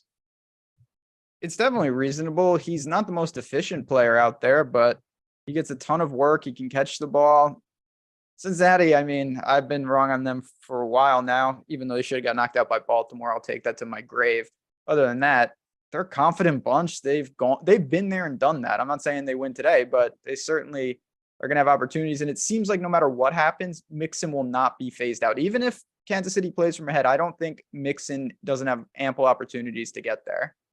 Let's take a super chat here. My filler arc. What's up, brother? She says, sorry, I'm sure you talked about him already, but I just got here. Is Gainwell a good option for cheap captain and showdown, or Robbie Gould better for that? I don't see the path for Gainwell today in this matchup. Do you guys? I don't, even in showdown. I mean, the thing is, people are going to want to play Gainwell because he won the slate last week. So like Gainwell and other players that don't play that much, that's like the kind of guy you want to get to before that game, not after it. And Sam Pierce, bet Bengals. Drake bet 1 million on the Chiefs. All right. Interesting. We had one more. Hold on, wait. Do we have two more? It's just too bad Drake doesn't do a live before lock. I'd pay to see that. Yeah. All right. Brian C. DraftKings 3-entry max with 1,500 entries. What are some stacks to establish leverage? There's only 4 teams. So, I mean, it's really what we've been talking about, right, Ben? Just taking some of the good stacks and finding ways to make them different. No doubt about it. Even the Niners stack with Purdy, like it's a lot of people are still going to do that relative to a stack. So I think it's just about positioning a weird combo, full onslaught, weird run back, things like that. To me, the 2 best teams to do that with are the Eagles and the Chiefs, who we'll get to. And we had one more super chat, Luffy. It feeds into this about the best cash plays, you know, at the positions. And that's where I think obviously you're concerned with floor, the volume, McCaffrey. If you can go get him, you can go pay up at the big time positions to me in cash. Like I would want one of the big time quarterbacks. I'd want McCaffrey. And then I still think you can even go get Chase in cash and be fine. You can. Yeah. Just punt at tight end. Right. For cash, don't overthink it. There's zero reason for that. Like you want the best plays in that one. All right. Are we good on the Bengals, fellas? Close it out with Kansas City? Yep. All right. Let's do it. Before we do, I told you, you want 2 free months of Stokastic plus Platinum? Every single tool, every sport. You got golf in full swing now. You got the NFL still happening, right? You still got going to have monster Super Bowl contests. Got them today as well. You're going to have that showdown today. So you want to take advantage of it. Do it right now. Do it in the intermission of this show and live before lock. It takes 2 minutes and all you need is $10. Man, that picture of Ben, they did you dirty there, brother. They did. You dirty. You did yourself dirty even submitting that shit. I got duped. You got dude. Anyway, I know the guys are like, send us all these like funny pictures of you, and it's hard not to oblige. Straight catfish. I didn't do it. Look, I try and make life easier for everybody, but I've refused to do this one. I knew where it would go. I knew what would happen. But in all seriousness, forget about the picture. If MGM's available to you, you legitimately just need 2 minutes to sign up and $10. Find it somewhere laying around the house, that $10. Take it. When you sign up, you got to use the link in the description or in chat, because otherwise we can't find you.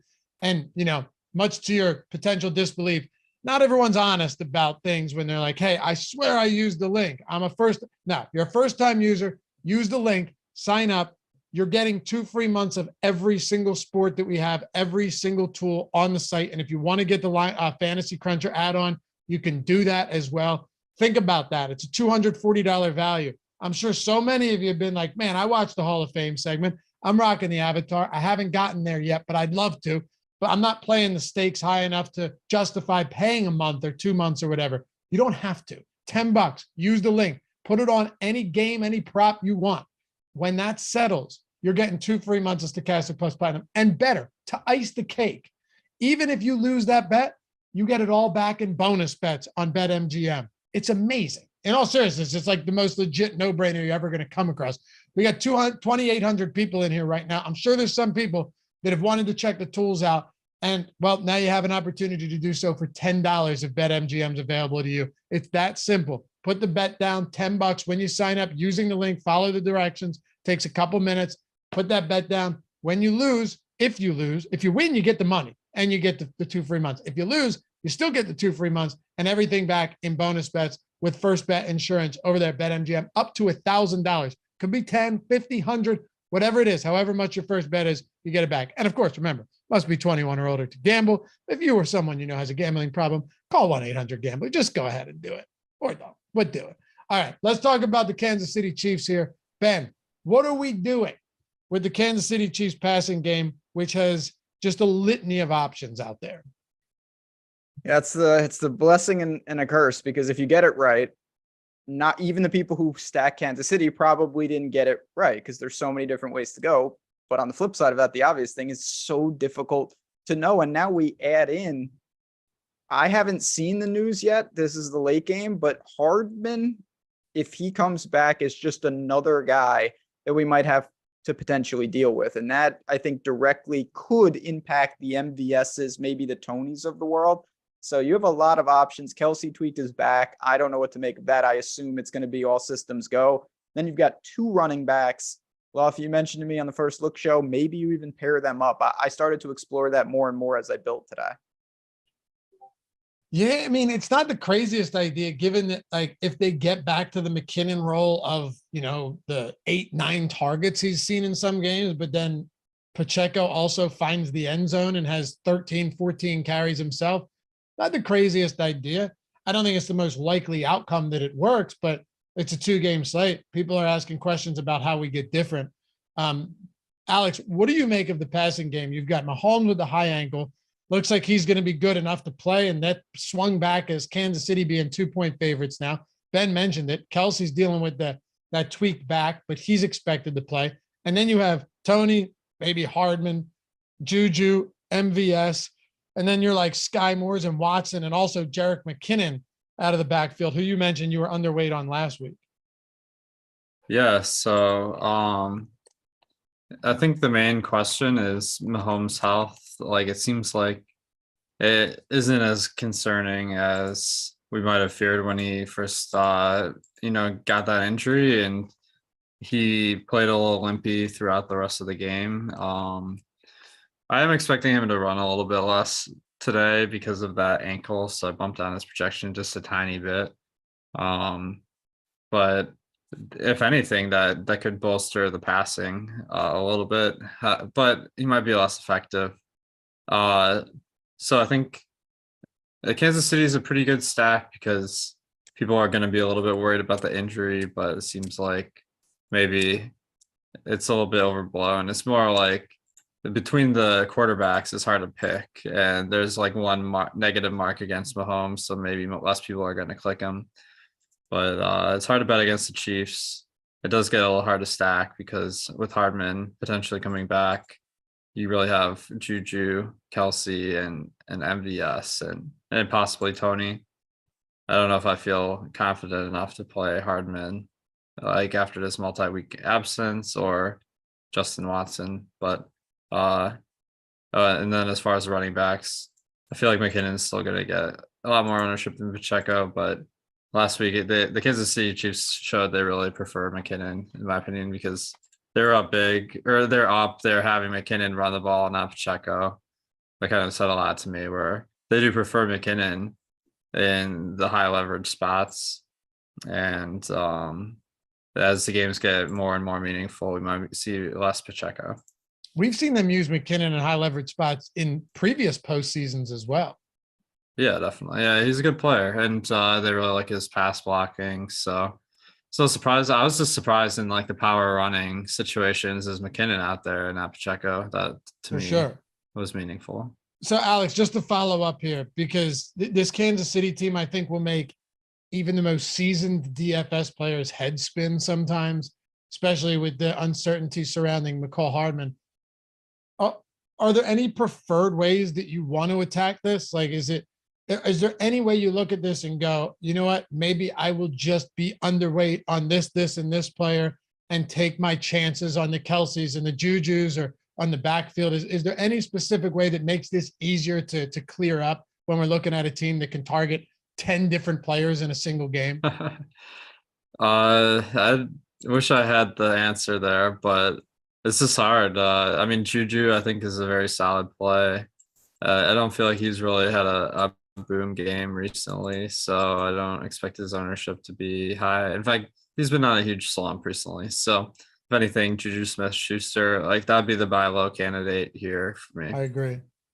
Ben, we ask the tough questions here in the NFL Deeper Dive. Mm-hmm. We have to. It's the only way we can get things done around here. Same thing to you, man. Like, how do we want to approach it? Yeah, I mean, I'm with you guys on Juju. Even though he hasn't performed, I think he'll have opportunities, and it's still a very potent offense at home as slight favorites. Like, there's going to be touchdowns to go around. To me, Pacheco's the wild card. If he has a big game, he's much more likely to take those points for himself. McKinnon could have a big game, and it could be at the benefit of a guy like Mahomes. I think Pacheco is the guy that he has opportunities to have 100 yards on the ground. He was real close last week. Don't know about the opportunities because they did give McKinnon some work late in that game. I can't tell if that was because they were in control, kind of like Gainwell and Boston Scott, or that's just who they really prefer. I tend to think it's somewhat of a mix. And I do have I'm over on Pacheco today. I'll say that much. Hey, Ben, how about this? Number one, crushed 750 likes. Crushed. Yeah, that was good. We crushed 685. You guys are the greatest. We appreciate you, especially for the last multi-game slate of the season. This is it. I didn't factor that. I truly appreciate you guys hanging out with us all year long. Without you guys, this is not possible. I mean, it is. We'd just be yelling into the abyss. If I'm asking you this question, I'm saying, hey, Ben, hey, Millie Maker, yep. I want you to astral travel. I want to astral project you, right? Through time and space. You're going to time travel, and you're going to see what the winning Millie Maker lineup looks like at the end of tonight, right? I'm asking you right now. You've seen it, okay? Let it materialize. What is it? Just name the lineup. Yeah, that's good. Yeah. No, not the exact lineup, like the build, right? Like the certain I'm not asking you for every player, but you know what I'm saying here. I know exactly what you're saying. I'm saying I want you to astral. I want you to go to sleep right here. I blocked that nonsense out. I will say a couple. They're not even hot takes. I'm going to say that the winning Millie Maker lineups quarterback is on the same team as their defense. That's step one. Okay. So I like that you're buying into this. Thank you. Yeah. So the winning quarterback, whoever is the quarterback on that team, that's the defense that you want. And I would say that Jamar Chase will not be on the team. Oh, okay. See, that's all I'm asking for. You saw a little something. You didn't see everything, but you got a glimpse. Just a peek. Okay. You got to pay more for the whole thing. Alex, let's close it out with you. And of course, shout out to Jordan Klein. And remember, No House Advantage, get the overlay advantage down there too. Links in the description. BetMGM, you want 2 free months in the description, in chat. Take advantage of it. We want you guys over here. We want you to win money, so you stick around. It's that simple. Alex, how comfortable are you with full out like team onslaughts or full out like single game onslaughts where you're just loading up? Because that's an important one for this slate.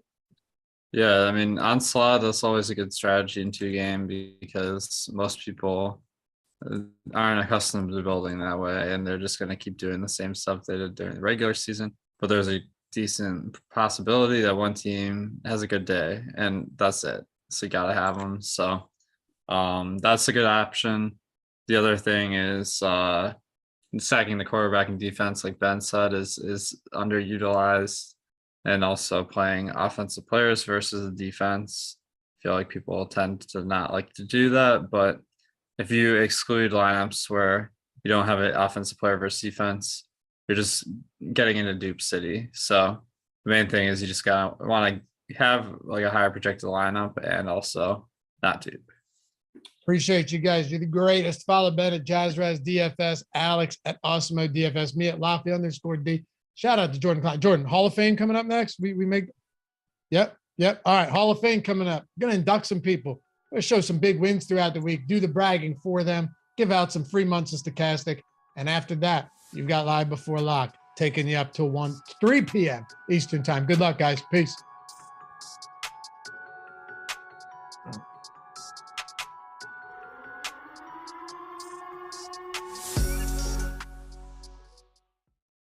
Yo, it's that time of week again. Time to induct all you fine people into the Hall of Fame. Give out some free months of Stokastic plus Platinum in the process. Some big winners this past week, so we're about to dive into it. Of course, all you got to do to get involved, get your name up here. Have us do the bragging for you. Get the free month of Stokastic and get inducted into the Hall of Fame right here on the Stokastic YouTube. Download the Stokastic profile picture, stokastic.com/avatar. Tweet your wins at Stokastic Hall of Fame, at Stokastic HOF. And get that free month. Just finish top 3 in a field of 5,000 or more. And we got you. Just like, how about Braden V coming in hot? Took down the big one last night. Shout out to all the content you guys and time and effort into doing every day. Love the YouTube vids. $87,000 win. What a way to kick this off. I told you we had some big wins this week. Like Bobby Nissan, this dude's just been crushing through and through. Almost took down 3 GPPs last night. So close, but what a great run. Got to thank Awesemo DFS and all the great tools and staff at Stokastic. If you're not a sub, it's costing you money. And then you see Bobby again. And shout out to Bobby too, because he's running one lineup across all of the. I mean, look at those entry fees, $102,000 there. Big thanks to Stokastic. Your DFS tools are the best. Thanks to the crew for the great content you guys put out there every day. Let's keep the print fest going. Yeah, Michael Penn certainly did. The Hammer 333 with a $40,000 win. Best content and projections around. Can't thank you guys enough. It's a huge one. See, it doesn't stop either. One of the best NHL analysts out there. Josh, I hate the fact that I have to, you know what? I'm not even reading this one. I'll let you guys read this to yourselves. It makes me uncomfortable, but the $20,000 win is fantastic for Josh. Check that NHL content out right here on the channel. And how about Elder Breaks? Taking one down in single entry. Daniel Jones let me down, but guess I'm a Hurts fan now, as you should be. $5,300 win there in the fair catch. And then Kevin Driscoll, huge thanks and all the hard work from the Stokastic team. Took down the first solo win of the year. Keep the content coming. What is that, $2 in the $2,000 in the Thursday NBA pick and roll? Beautiful. Love to see that ROI. And D. Spearman, first solo win of the year. We got another one. First solo win of the year. I want to try out my free membership for this NFL playoff weekend. Thank you, guys.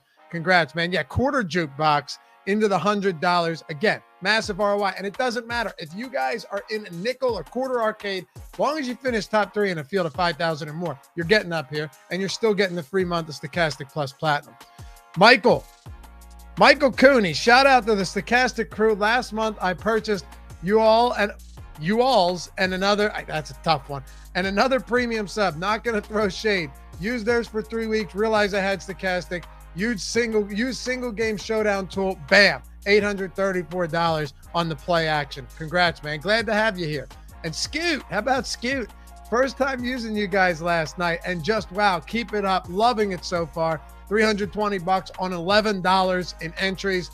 And we close it out with these two. Brian Walton, 2nd and 5th in the NBA fadeaway on FanDuel. Glad they actually ran the contest. Thanks for the great content and analysis. Not much turning 31 in the 358, but I will take it. Best content analysis around. Thanks, Brian. And lastly, Andrew Hannon, thanks to all the hard work and people in front of the camera and behind the scenes at Stokastic. Never placed in the top 100 of the mini-max before. Now I have 4. This is crazy. New best for me. 3rd place, $250. Remember, at Stokastic Hall of Fame, shoot your wins to us with the screenshot. Rock the Stokastic avatar. Get up here and get your free month of Stokastic Plus Platinum.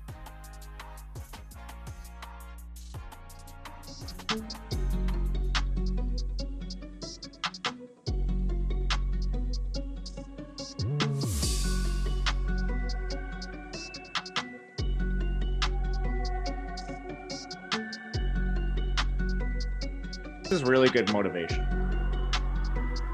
Yeah. Jordan Klein should do a podcast. He should do a podcast. The Dude Bro Chill podcast. Tell me that's not ready-made. What is going on, everybody? Happy Sunday. Happy Conference Championship Sunday, that is.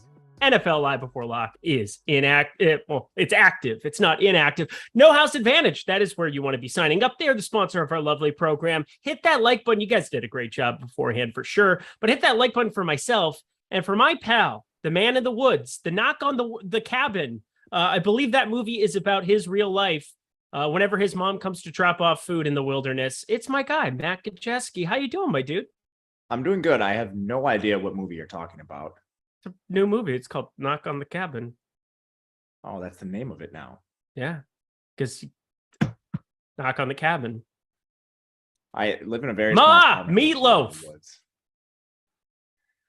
Okay, another reference has already flown over my head. Let's talk some football. Jordan Klein ready to rock. Guys, this is going to be exciting. I'm very, very happy. We've got 51 minutes? 50 minutes now. 50 minutes to break down everything for these lovely 4 teams. Going at it here. We go position by position on this show. We did get inactives, and normally that's what we touch on at the beginning of the show. I think they touched on it a little bit on the previous one, but just in case you missed it, don't play Elijah Mitchell. Not playing football today, Matt Gajewski. Yep, you said it. There's no other analysis. They elevated Tevin Coleman. God. If you're trying, I mean, you didn't ask me a question. You didn't. Why don't you just talk about something? Be useful. What is it that you would say you do here? There's another reference. You probably don't get that one. Is that from The Office? Office Space. You got half of it. I That's a don't know. win. Anyway, basically, I think we should be talking about Tevin Coleman a little bit. There's complete guesswork in how much he's going to play, but he was elevated from the practice squad. One of their beat reporters noted that he was running as the number 2 in practice. I'll bring you back to last year when this said beat reporter also thought that Trey Sermon was going to be the lead back. So I'm not sure we should necessarily be believing him. If you want to play some Tevin Coleman, it's complete guesswork. Very good chance you end up with a 0, but there's also that report flying out there that he'll operate as the number 2. Again, I have a lot of skepticism. Who does number 2 work for? There's that one too. It's Austin Powers. I think I've hit up like 4 movies within the first 5 minutes of this show. I'm pretty proud of myself. Yeah, I don't know any of them. Cool. Good talk. Glad we had it. To the quarterback position we go. Let's start this party, shall we? Again, hit the like button. Goes a long way for us. I'm very excited for the very first football game of the day because that is where almost all of my lineups lie. I am looking at this Philadelphia-San Francisco game, and you have 2 really good football teams. And I mean, the Kansas City-Cincinnati one, I think that there are some unknowns there, but I am very interested in Jalen Hurts as my main guy, ride or die quarterback today. We're seeing Joe Burrow pull a ton of ownership, the highest owned quarterback on this slate. And I just kind of flat out think that that's wrong. When you have Jalen Hurts there, you can stack him, you can play him naked, you can play him with Miles Sanders, you can do whatever you want with Jalen Hurts, and you're probably not wrong. That gives me a little bit more leeway going his direction because I know I can diversify my lineups in a way where I can get unique. How do you look at Jalen Hurts on today's slate? Are you with me? Yeah, I love Jalen Hurts. I think he'll be somewhere near the highest owned quarterback. I'm kind of anticipating this being 5% one way or the other, with Burrow or Hurts being the most owned. We are not the only place that has Burrow as the highest owned, but there's also places that have Hurts as the highest owned. So ultimately, I think these guys are going to be very close. But I'm in the same boat as you, where I think Hurts should be the most owned quarterback. And I don't really see a good argument for Burrow coming in here. When you even look at just the context of these 2 games, the totals are pretty close to each other. And then Philadelphia is favored, Cincinnati a 2-point underdog. So we're looking at similar implied team totals. And then there's just a massive difference between the rushing equity for these 2 players. Hurts is actually dynamic on the ground, and he's going to score rushing touchdowns. Burrow has like a little bit of that in his bag, but he's more of a scrambler, whereas Hurts, especially in competitive games, which honestly we haven't seen for a while, we kind of have to go back to like early December, November to see Hurts actually playing competitive football because he dealt with the injury down the stretch. Then they absolutely were in a blowout last week. They were up 28-0 before it was even halftime. So, I mean, competitive game here. If we get this playing to the spread, I think Hurts just has a ceiling that Burrow can't unlock. I am so with you. It's just my favorite prop that exists around the industry today. And I'm going to take a look. I'm going to see if it's over at No House Advantage here while I'm at it, because they have a versus the house that just makes all the sense to be playing over there. You can get $100 first match deposit bonus. It's up to 47.5 rushing yards there, but I love the over for Jalen Hurts. It was 44.5 at other places earlier in the day, 47.5 for Hurts here. I think that it was just a bubble wrap situation, and you're going to see completely unleashed. This is a close spread, probably the closest football game you're ever going to project Philadelphia to have over the course of an entire season, just based off of what they've done all year long. And now Jalen Hurts, you give me 10 rushing attempts of him. Everybody's talking about, oh, well, San Francisco 5th against the quarterback, only 3.4 rushing yards per 3.4 rushing yards per attempt for quarterbacks against them this season. I don't care. They played Justin Fields in week 1 in a monsoon, and they did not really play another rushing quarterback the entire season. Jalen Hurts is an anomaly. He's my highest owned quarterback by a landslide today. And on the other side of this one, Brock Purdy is a dude that I just want to get to try to get different. Anytime you get a quarterback on a 2-game slate that's going to be coming around 12%, 10% with the skill position players he has, kind of a no-brainer to be over the field on that one too. How do you view Brock Purdy in that first game? Yeah, he's a large field play for me. If I were playing anything, maybe like 5K entries or less, I probably am not touching Brock Purdy. But anything over that, I think he's completely viable. I mean, there's good reason why he's going to be around 12% owned today. We have studs all around him. So essentially a bet on him is fading Hurts, Mahomes, and Burrow, price adjusted, of course. And by far the least talented, very difficult matchup wise too, with the defense he's facing, likely going to be under pressure. So the case with him is, okay, can he just deliver the ball to Debo, to Ayuk, to Kittle, and can they do everything for him, which is basically how he's survived all season long. Debo running 70 yards downfield, basically creating all of that on his own. And I mean, that's continued to happen. So honestly, at 12%, I think if you're playing large field, to bet on him, maybe even just going a little bit above the field is completely fine. Okay.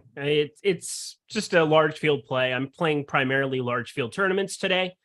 That is going to be my approach, is just getting really overweight to both of those quarterbacks. And then Joe Burrow falling by the wayside. I can't play everybody here. I know Bossman talked a little bit about that.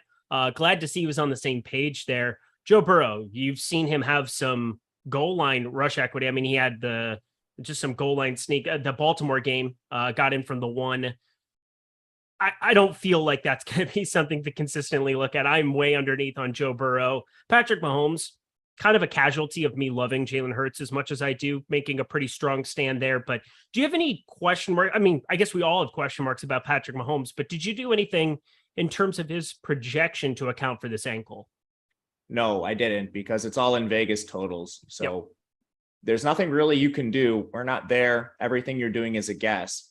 So the two things I like to do when we have situations like this are, one, look at the total. The total is going to tell you more than anything else.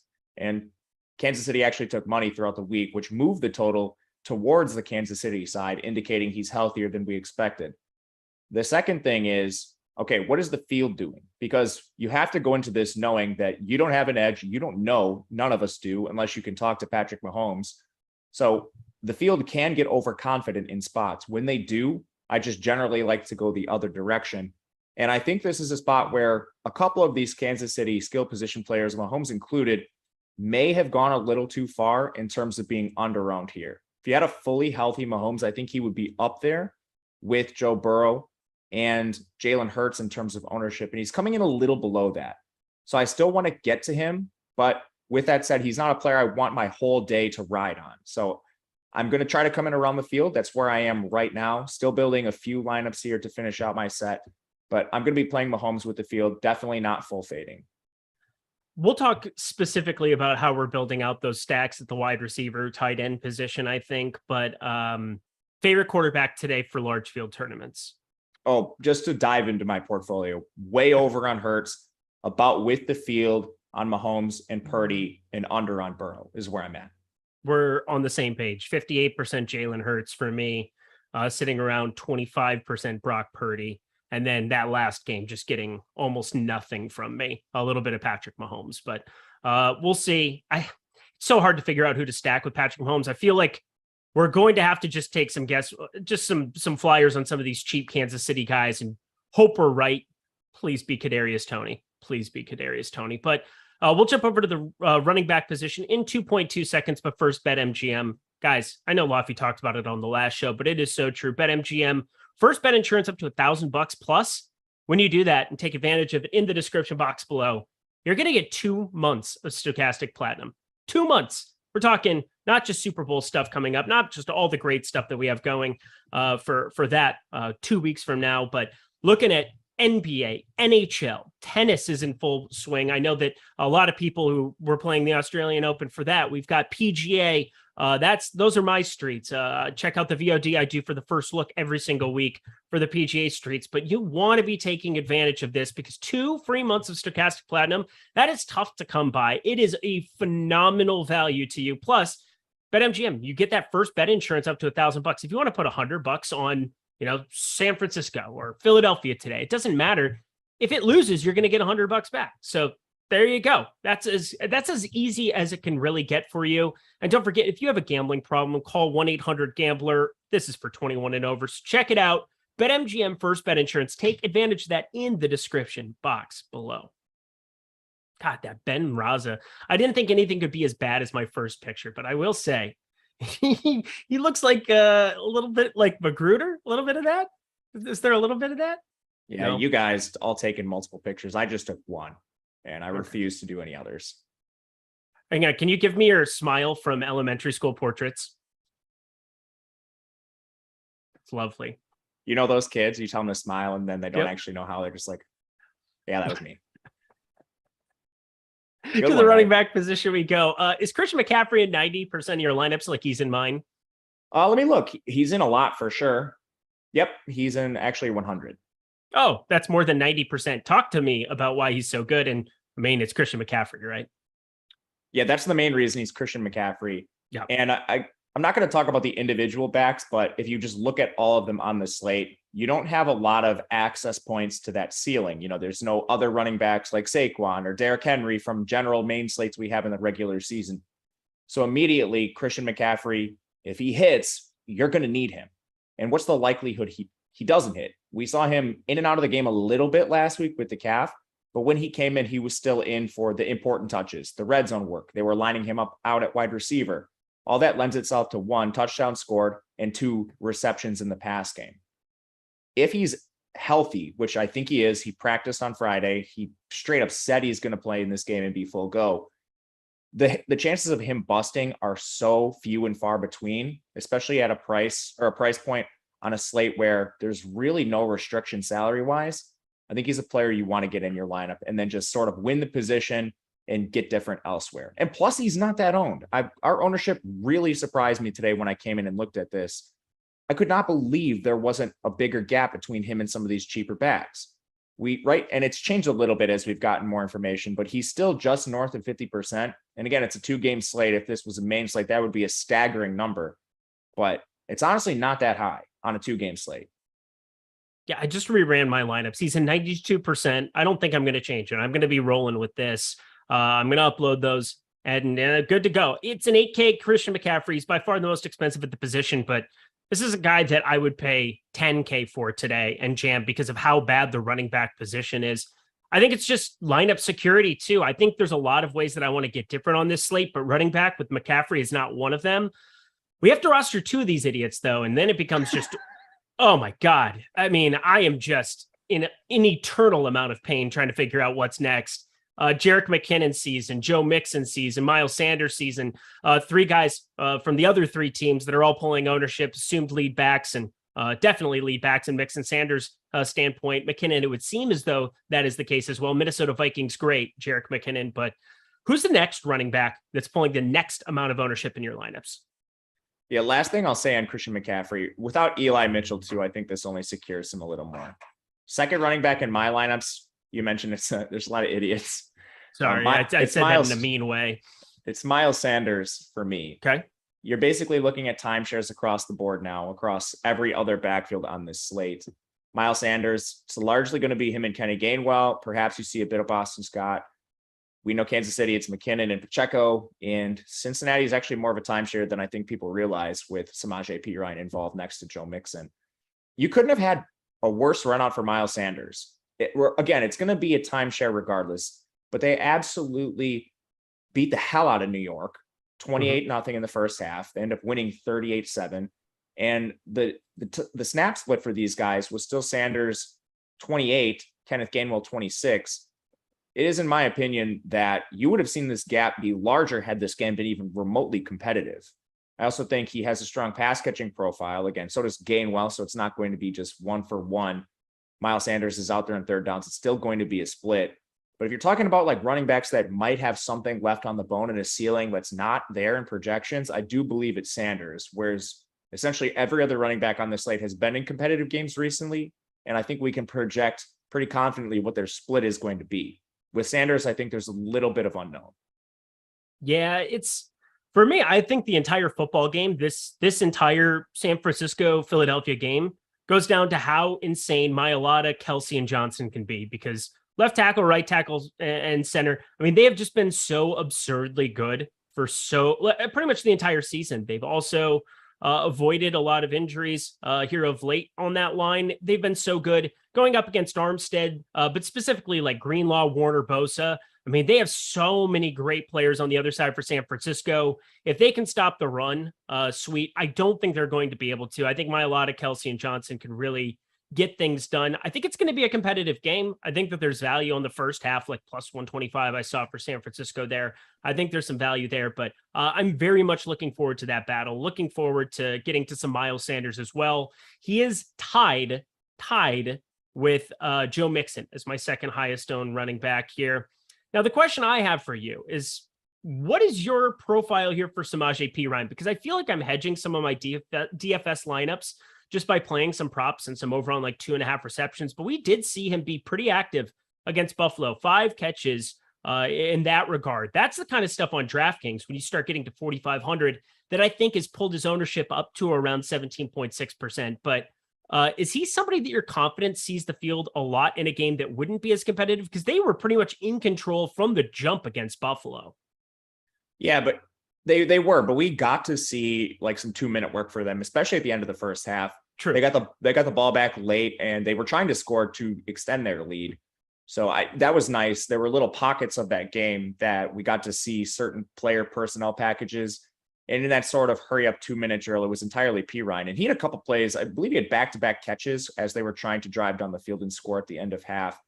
So he very much has a defined role. He plays more on third downs than Mixon. It appears he's playing in that sort of hurry up style 2-minute drill, which is awesome for a floor. You just need the game to be competitive, or, even if they have the ball at the end of the first half, that could lend itself to some pretty easy receptions.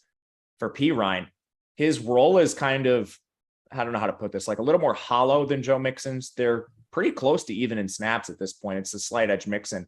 The touch share is still pretty balanced in favor of Mixon, though I shouldn't say tilted in favor of Mixon. Yeah. Perine's out there a lot for pass blocking situations, third down, stuff like that. But the Bengals have been such a heavy pass rate over expectation team of late that Mixon's actually worked his way into some pretty good reception volume, regardless of him playing on first and second downs and Perine kind of coming in on thirds. All this to say, Perine still has a pretty solid floor because of the role he's playing largely as a pass catching back for the Cincinnati Bengals team. I think he's fine. I have a little bit of him, and honestly, he's so under-owned, you're not going to need to play a ton to take a stand on a player like this. All righty.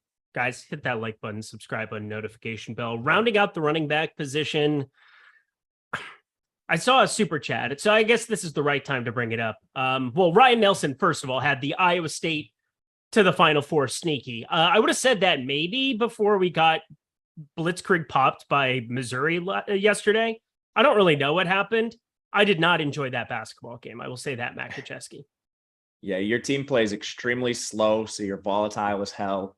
And they're the kind of team I fade down the stretch. Largely team full of transfer veterans that can outplay teams that are maybe a little more talented but less experienced early in the year. But as teams get more games under their belt and that sort of experience gap decreases, that's when teams like Iowa State struggle. That's what happened last year.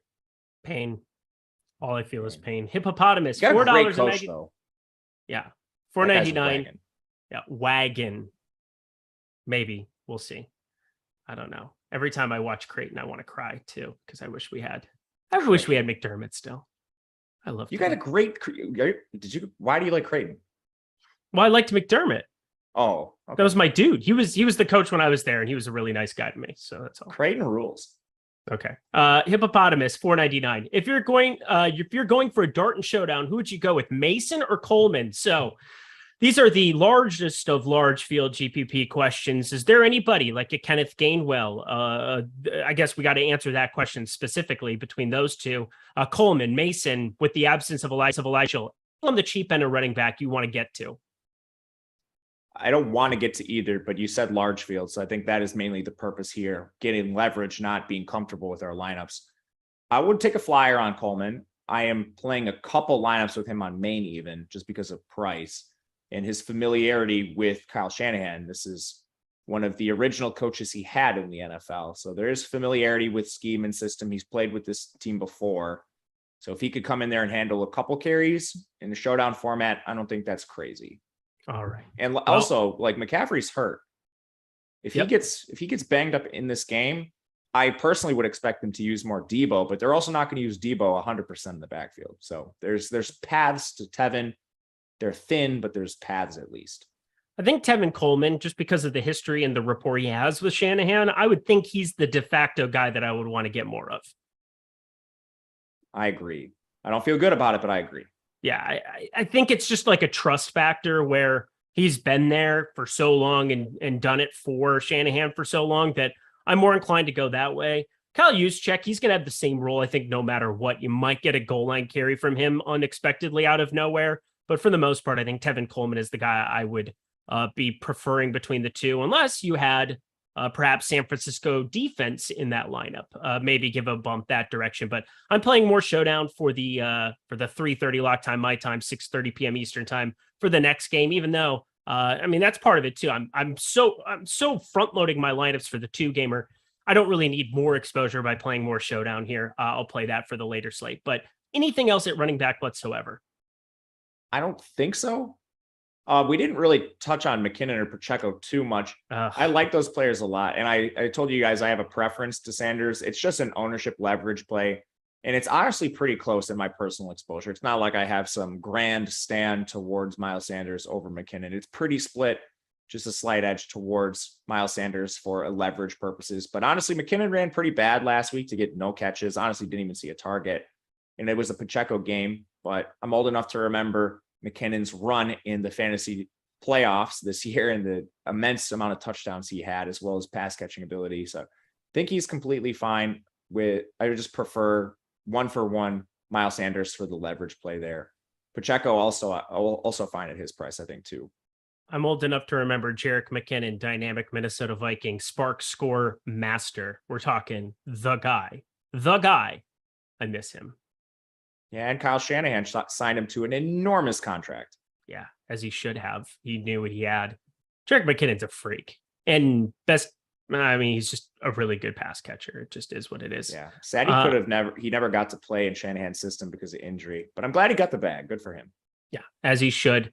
You guys want to get the bag? Do you want to get the bag? No House Advantage is where you can go get the bag right now. I want you to guess, Matt Gajewski, 3,000 entries for the conference championship Sunday. How full do you think this contest is out of 3,000? 1,200. 1,121. Really good guess by you, but you shot it a little high still, trying to undershoot it. 37% full. We're talking this $20 conference championship is, and I get it. $20 might be a lot for a lot of you, and I get that. Completely understandable, but we want to help you out. No House Advantage wants to help you out. If you deposit $20 right now with promo code Stokastic, you're going to get $20 all the way up to $100.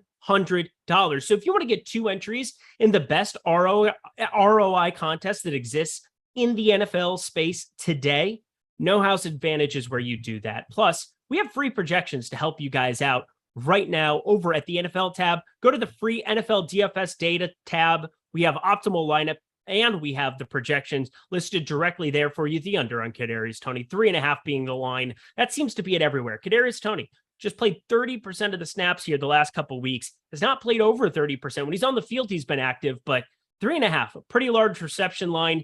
He'll probably get some handoffs, probably get some of those screens. We'll see, but 3.5, a large line. 2.5 is where we've got him projected. That's your best play on the board according to our projections at the moment. Get those all for free at the NFL tab, but most importantly, sign up. $20.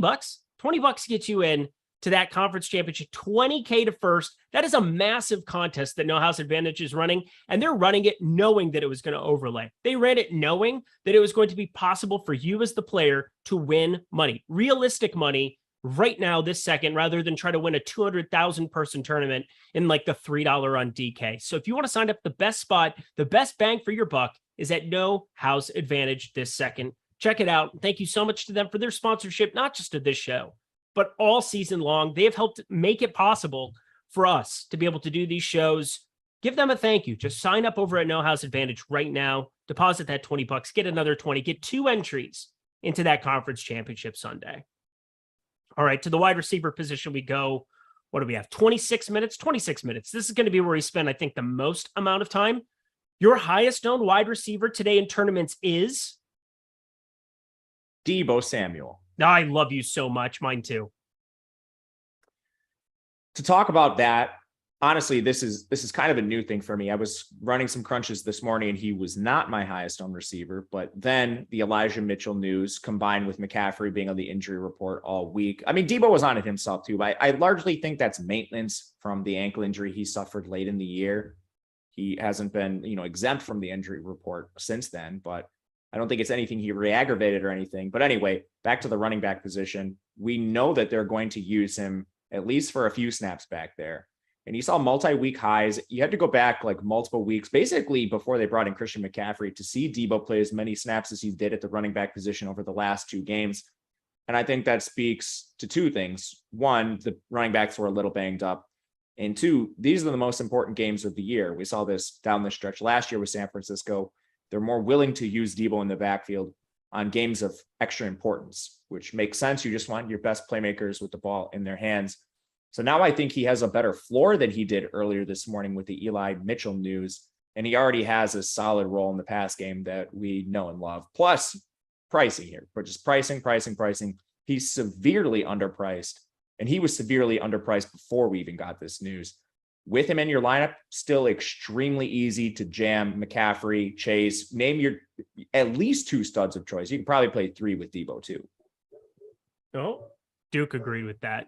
Yeah, Debo Samuel, he was I took a pretty large stand with him against Seattle. That worked out very, very nicely. Last week, a little bit of regression going up against Dallas, but still was super involved. And I just find him to be lucky number 19, red 19 in roulette. Nothing better than hitting red 19 in roulette. Nothing better than hitting on Debo Samuel smashes.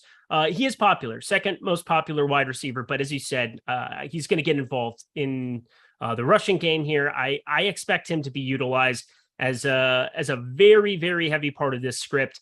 Going up against Philadelphia, 5,700. You're getting that price point decrease. And if I'm going to leave some salary on the table, he still gives me the kind of ceiling to compete with some Jamar Chase, some AJ Brown. So I think just from a ceiling perspective, getting to Debo, now our second highest projected wide receiver on the board, pretty good path to do it. But Jamar Chase, AJ Brown kind of sandwiched up there at the top. Do you have a preference amongst these 3 expensive guys that are above Debo and Devonta Smith, AJ Brown, and Jamar Chase? I do, and it's getting up to Jamar Chase if possible. Same. You just look at the point gap in terms of projection between these guys. Between AJ Brown and Jamar Chase, there's over 4 points in raw projection. That is an enormous number for a mean projection. Enormous number. And their prices being just 600 apart for AJ Brown specifically, Devonta Smith, 800 apart between the two. This is enough of a gap where I still want to take a stand on Jamar Chase. And I mean, you can parlay this over, look at ownership as well. This is another spot similar to McCaffrey where I thought we would be seeing a massive gap, but it's honestly closer than I thought. You have Jamar Chase and Debo both around 50%, but AJ Brown projected for 4 less points is still drawing 35. T. Higgins, his teammate, still drawing 38.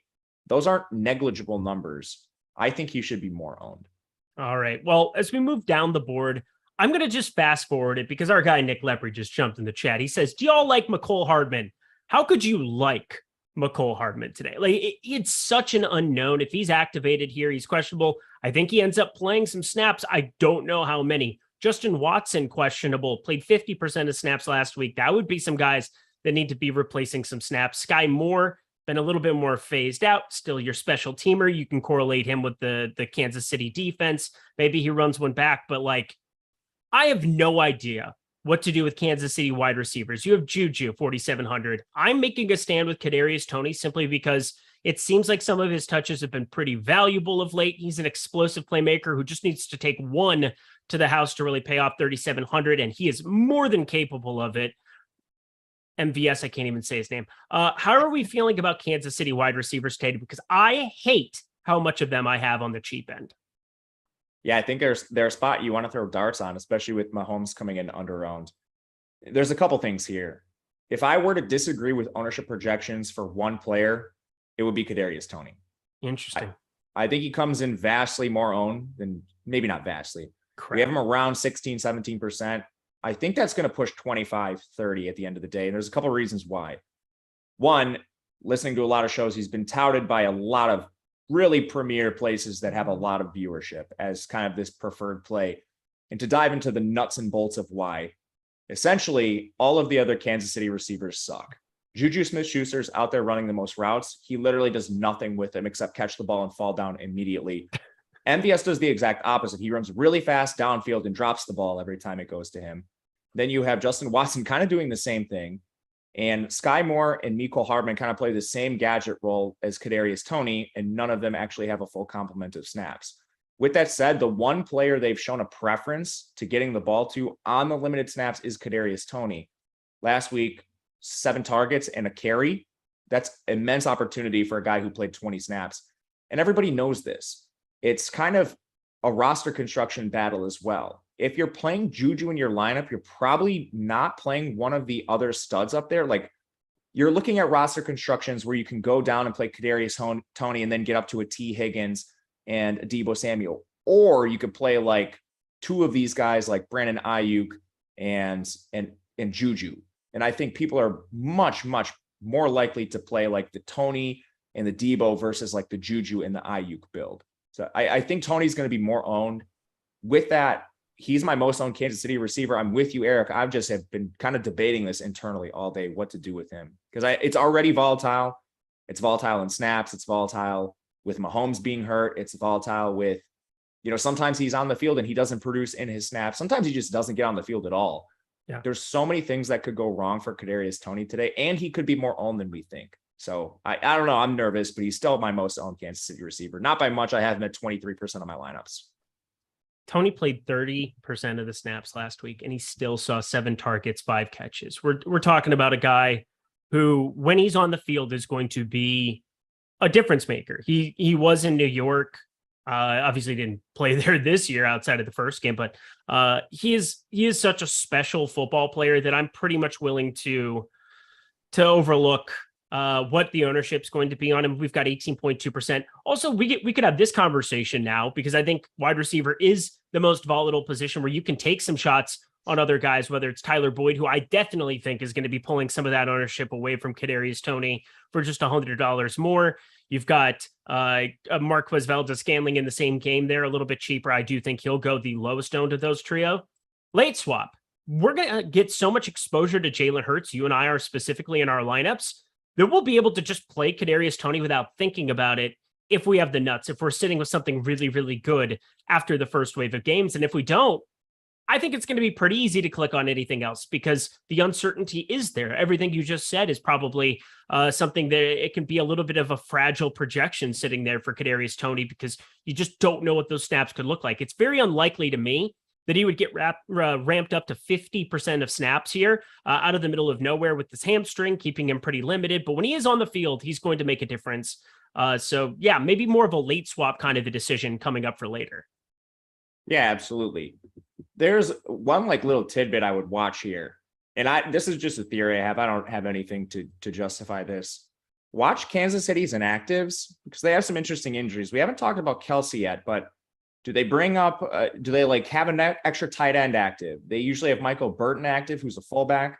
Does that come at the expense of one of these receivers? So this is just a late news thing. I would monitor that and see how many players they have active at the receiver position versus tight end versus running back because of the injuries. That's something I'm not sure about. Great point. You could see Mecole Hardman have to play over somebody. Maybe I doubt Sky Moore, just because he's a kick returner, ends up being inactive. That would be a little bit strange to me to have your primary guy who's been handling all of your punt returns for the last however long, all of a sudden inactive. So I would say that would be a strange one to me. It would be more inclined to think Justin Watson might be out, something of that nature. So we'll definitely be paying attention to those inactives. If you guys jump into Stokastic, if you jump into the premium football tab, I know there'll be people talking about it in there like they are throughout the day. So check that out for sure. Let's round out the wide receiver position and move on to tight end here. But in this mid-range, T. Higgins, 5,400. I really like getting to him as well. Him and Deebo just showing up a ton in lineups for me where I'm trying to get away from the A.J. Brown, Devonta Smith. I love Jalen Hurts. Talked about that repeatedly. Dallas Goedert, my primary tight end. I'll just kind of throw that out of there right away.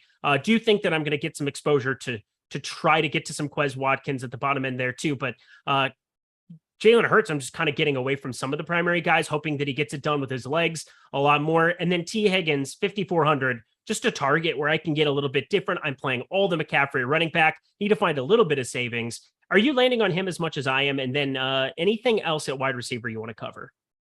Yeah, T. Higgins, he's awesome. We haven't seen him quite as much of a focal point as we did earlier in his career alongside Chase. Previously, before the Chase injury, it was sort of a 55-45 split in terms of like their targets, the 1A, 1B in the offense, but it's moved more towards Chase of late. With that said, I don't want to take anything away from T. Higgins. We're still talking about small samples, and I think this could return at any point, especially if a team like Philly dedicates extra coverage to Chase. You could see T. Higgins come open, and the price point's different. One thing you can do just roster construction wise to gain a little bit of leverage, I think, is play T instead of Chase. Maybe you're playing another stud like AJ Brown or something in that instance, but you're still getting your Bengals exposure through the pass game.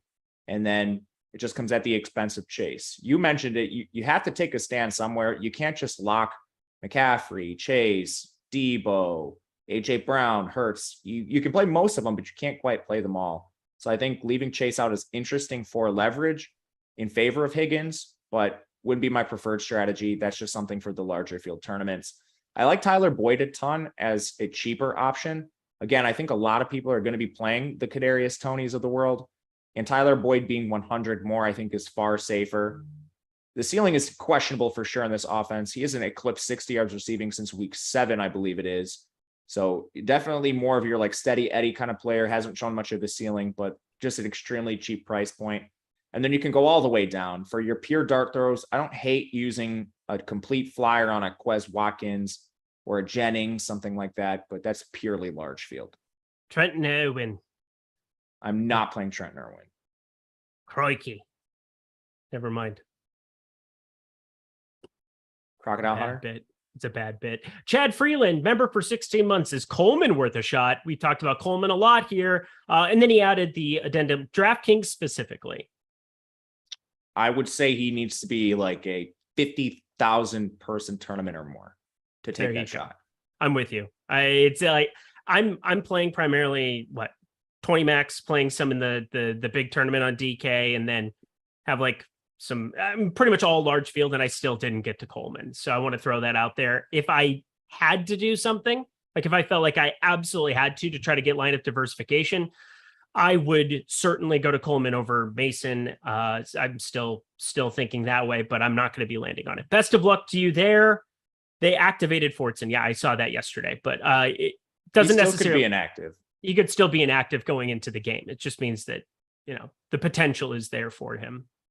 Blake Bell's going to be your primary tight end backing up Travis Kelce if there's any kind of limitations, though. For sure. He is Noah Gray. Blake Bell plays a lot too. He just doesn't play the same role as Noah Gray. They actually both play quite a bit, but Noah Gray is going to play more, and Noah Gray plays the receiving stuff. Blake Bell's more of a blocker. Which shifts us over to tight end. So we just talked about the ancillary Kansas City options. There's this Travis Kelce fellow who's 7,800 and pulling 53% ownership. I am underneath the field. I feel disgusting. I need a shower. Matt Gajewski, what are we doing with this dude who, he's got a receiving prop under 80 today.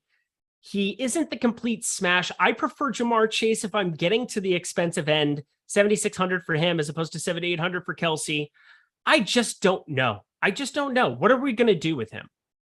I'm going pretty balanced at tight end today, and I'm not excluding Travis Kelce by any means. I think he's, you have to go into this knowing, or like I should say, you have to go into this with a plan. And it's getting to the point where I think Travis Kelce is starting to go under-owned for his potential ceiling. Like people that come out here on Twitter and talk about like, oh, I've had a back injury. Like it's hard to play through. One, he's getting the best treatment in the world. He's going to get an injection before the game, I would assume. And yeah, and it's not like your little kiddie drugs. I'm pretty sure they have the good stuff sitting there for him. And at some point, if he's a liability on the field, like they're just not going to play him. They have capable backup, certainly not to his caliber, not even close. But you're not going to put out a guy who's like a liability to your team. So I think it's gone a little too far in Kelce, and that's from an ownership perspective. Again, I can't speak to his health. All I know is he's probably going to get an injection and play through it. But yeah, he's going to be out there loopy. You remember the Aaron Rodgers, how loopy he was getting the injection against Chicago? Was that 2 years ago? 3 years ago? That was wild, dude. There's a lot of players that get injections before games that you don't even hear about. Yeah, because they don't get interviewed like the quarterback of the Green Bay Packers. Anyway, regardless, I think there's a strategy you can go into this with as well. Say you have a really good start and maybe you just want to deload some risk for your team going into the late window. Well, there's plenty of studs you can pivot to. You could maybe switch to a Jamar Chase, or if there's something you want to do, like in the mid-range build, add like a T Higgins and a Juju Smith-Schuster. You can come off Kelsey and still go to, Hayden Hurst. And I think give yourself some flexibility here with the way you're building. I also am taking a larger stand on Noah Gray too. So I'm kind of playing this both ways. If Kelsey is limited in any capacity, Noah Gray is a great pass catcher. He's not quite as dynamic as Kelsey, but he's also extremely cheap. So what does he have to do? I'm playing both these guys, not together, but we're going to see. I want to see how Kelsey looks a little bit in pregame as well. If he looks poor, then I'll probably pivot a little more to Noah Gray, and vice versa if he looks great. But we'll see on that. I want both pieces of this Kansas City tight end room. Noah Gray, my dog's favorite player because he went to Duke. There we go. Glad we had it. Let's go to the other tight ends because Dallas Goedert, I have a bajillion of. He's my highest owned tight end by far. I hope him and Jalen Hurts have themselves a lovely day. Also, I'm from the great state of South Dakota, where Dallas Goedert happened to frequent. Jackrabbits. There you go, South Dakota State. It was fun. I don't know why I had to say the state. Kind of. You basically already said the answer. I know. I ruined the joke. Okay. Whatever. I have a lot of Dallas Goedert, Hayden Hurst, George Kittle. I wish I had more George Kittle. He's kind of a casualty of this slate where I have Goddard and Hurst projected for about the. Well, I've got Dallas Goedert way more than I've got George Kittle in terms of projection, and he's 1,100 less. That's just kind of a broken deal. But you talked about the Noah Gray situation, talked about Blake Bell, talked about all of the other Kansas City sides. Who are the other tight ends we should be rostering today? I think you should definitely be rostering Goddard and Hayden Hurst. Yep. Honestly, the 2 tight end build was a little more common than I thought it would be in optimizers, given we do have Kadarius Toney and Tyler Boyd, but I think it's completely viable. Honestly, you can make an argument that both are severely underpriced given the context of this slate. And maybe you do want to play them just for the security they provide instead of one of these receivers, like Kadarius Toney, who has a little bit of volatility. Tyler Boyd, clearly the wide receiver 3. I think that's at least a conversation to be had. And then again, watch Kansas City. I think you're going to learn a lot who they have active. If they have 4 tight ends active, I think that's probably bad for Kelsey. And people are talking about Fortson in the chat. As long as he's active, I think he's worth a flyer in some of your large field stuffs. Again, probably like 50K entries or more. But Fortson's a pure pass catcher. He's a pass catching tight end. And we've seen him score touchdowns on random slates in the past. So I don't hate that idea. But ultimately, that's going to be a late news decision for me. I'm not going into this slate planning to play Fortson. Anything else at tight end whatsoever? I don't think so. The other tight end 2s, I don't have a lot of interest in. Agree. Jack Stoll season. Where'd he go? I have no idea. Nebraska. Oh, I hate them. That's probably why I don't care. Cool. To the defenses we go. Come on, Nebraska. Stop thinking you're good at football anymore. I'm just over it. Eagles, Chiefs, Bengals, 49ers. There are 4 to pick from. They are all pulling between 20 and 30% ownership. They've all been serviceable this season. You have the Chiefs and Bengals who are cheap. So that kind of plays into what their ownership is. What are we planning to do here? Who is your highest owned defense for January 29th Conference Championship Edition? My highest owned defense is Cincinnati. Mine too. To speak to it a little bit, they're kind of going to improve in projection as the line moves a little bit here. And we're seeing a little line movement because Mahomes and Kelsey are both hurt. So them being priced at this point accounts for a fully healthy Mahomes and Kelsey. So you're getting kind of a little bit of value that you can squeeze in here. And then essentially all these defenses are owned near the same capacity. Like nobody's more than 30% owned, nobody's less than 20. So you're not gaining like a ton of ownership leverage by playing one versus the other.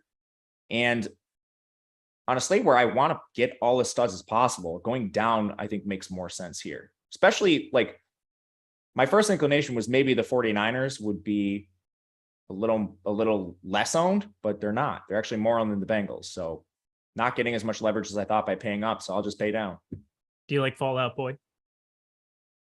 I listened to like a little bit when I was a kid, but I don't think I can name any songs. Oh, so we're going down in an earlier round. At Sugar, we're going down swinging. I'll be your number 1 with a bullet. Loaded God Complex, Cock It and Pull It. So you listen to Fall Out Boy. Just that song. I'm not going to sing it. Middle school classic. Middle school classic. Jordan Klein, I don't know if he's impressed or disturbed. Which of the two is it? Both. The amount of times I've heard that, like not even the song, just you singing it, has to be upwards of 150. Hit that like button, everybody. Hit the subscribe button. Hit the notification bell, because I like to have fun, whereas Jordan Klein hates fun. He despises fun. But we got to get over 1,000 likes. That would be awesome. Got any Megadeth? No, I don't. I don't. I don't know. We didn't talk about Kittle, dude. I said Kittle, I wish I could get to more of him. He's just a casualty of how much I like Dallas Goedert. And does he have an insane ceiling? Sure. But like terms of range of outcomes, I just can't do it today. Okay. I will echo that. That's exactly how I'm treating him. Cool. Well, I'm glad that we're on the same page there. Don't forget, everybody, we're going to have NBA Live Before Lock coming up a little bit later today. Literally just in 2 hours, Josh Engelman and I coming back, talking NBA, 3-game slate on tap. Looking forward to that. Nothing for the showdown for this afternoon, but definitely going to be putting some lineups into that one. Good luck to everybody in that direction here. We're just winding down. I'm double checking my lineups, making sure I have everything that looks good. It looks fine. Oh boy. Who's going to make or break your day today, Matt Gajewski? Jalen Hurts. Same. Jalen Hurts. Jalen Hurts. And then I'm hoping Eagles defense, which I'm just worried Eagles defense is going to be more popular. They're facing a rookie quarterback on the road. Mr. Irrelevant, which if I have to hear Mr. Irrelevant on a telecast again, I might throw up. Like I'm pretty over. Did you know he's Mr. Irrelevant? Oh, great to know. What a great factoid. Oh, it's so great to know. Did you know Brock Purdy was Mr. Irrelevant? I hope you don't watch the game. What? 100 yards and a touchdown. Well, what if nobody puts up 100 yards and a touchdown? Because that's in play today. I think somebody does. I've got Deebo Samuel for my 100 yards and a touchdown. Who do you have for your 100 yards and a touchdown, Matt Gajewski? Tevin Coleman. No, do you know how insane that would be? Like Christian McCaffrey goes down first series and then just drawing dead to Tevin Coleman. Yeah, that's not going to happen. That was a joke.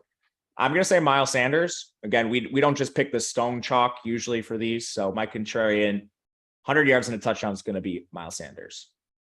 Yeah, I love it. Miles Sanders. That first game, please just go crazy. Just go crazy. Everybody get down with your bad self. Get your eagle on, girl. That would make me very happy. Just like seeing over 1,000 likes makes me very, very happy. And when I get happy, weird things start happening. But thank you so much to Matt Gajewski. Thank you so much to Jordan Klein. This was a lovely show. Matt Gajewski, any final words for the people as we get out of here? Yeah, I'll just circle back to, we might get some late news with Casey. So for sure, watch that. We usually talk about late news regardless and swapping. So be aware of how many players are active at receiver, tight end, and running back for KC. Could help you a little bit with some leverage later on. But otherwise, thank you guys for being here. It's been an incredible season. Hopefully you stick around for the Super Bowl. It's going to be a tight game either way. Saw some look-ahead lines. All of them were within 3. So hopefully it's something we don't have any injuries, stuff like that. But thank you for being here. Appreciate it very much. Can't say it any better than that. Let's get ourselves out of here. Go Brock Purdy. Go State. I'm cheering for the young man. It might be a tough day. And Jalen Hurts, please just nuke this slate, just like I nuked Twitter. Jordan Klein, thank you so much for producing. We'll be back here in 2 hours covering the NBA. Best of luck with your NFL lineups today, folks.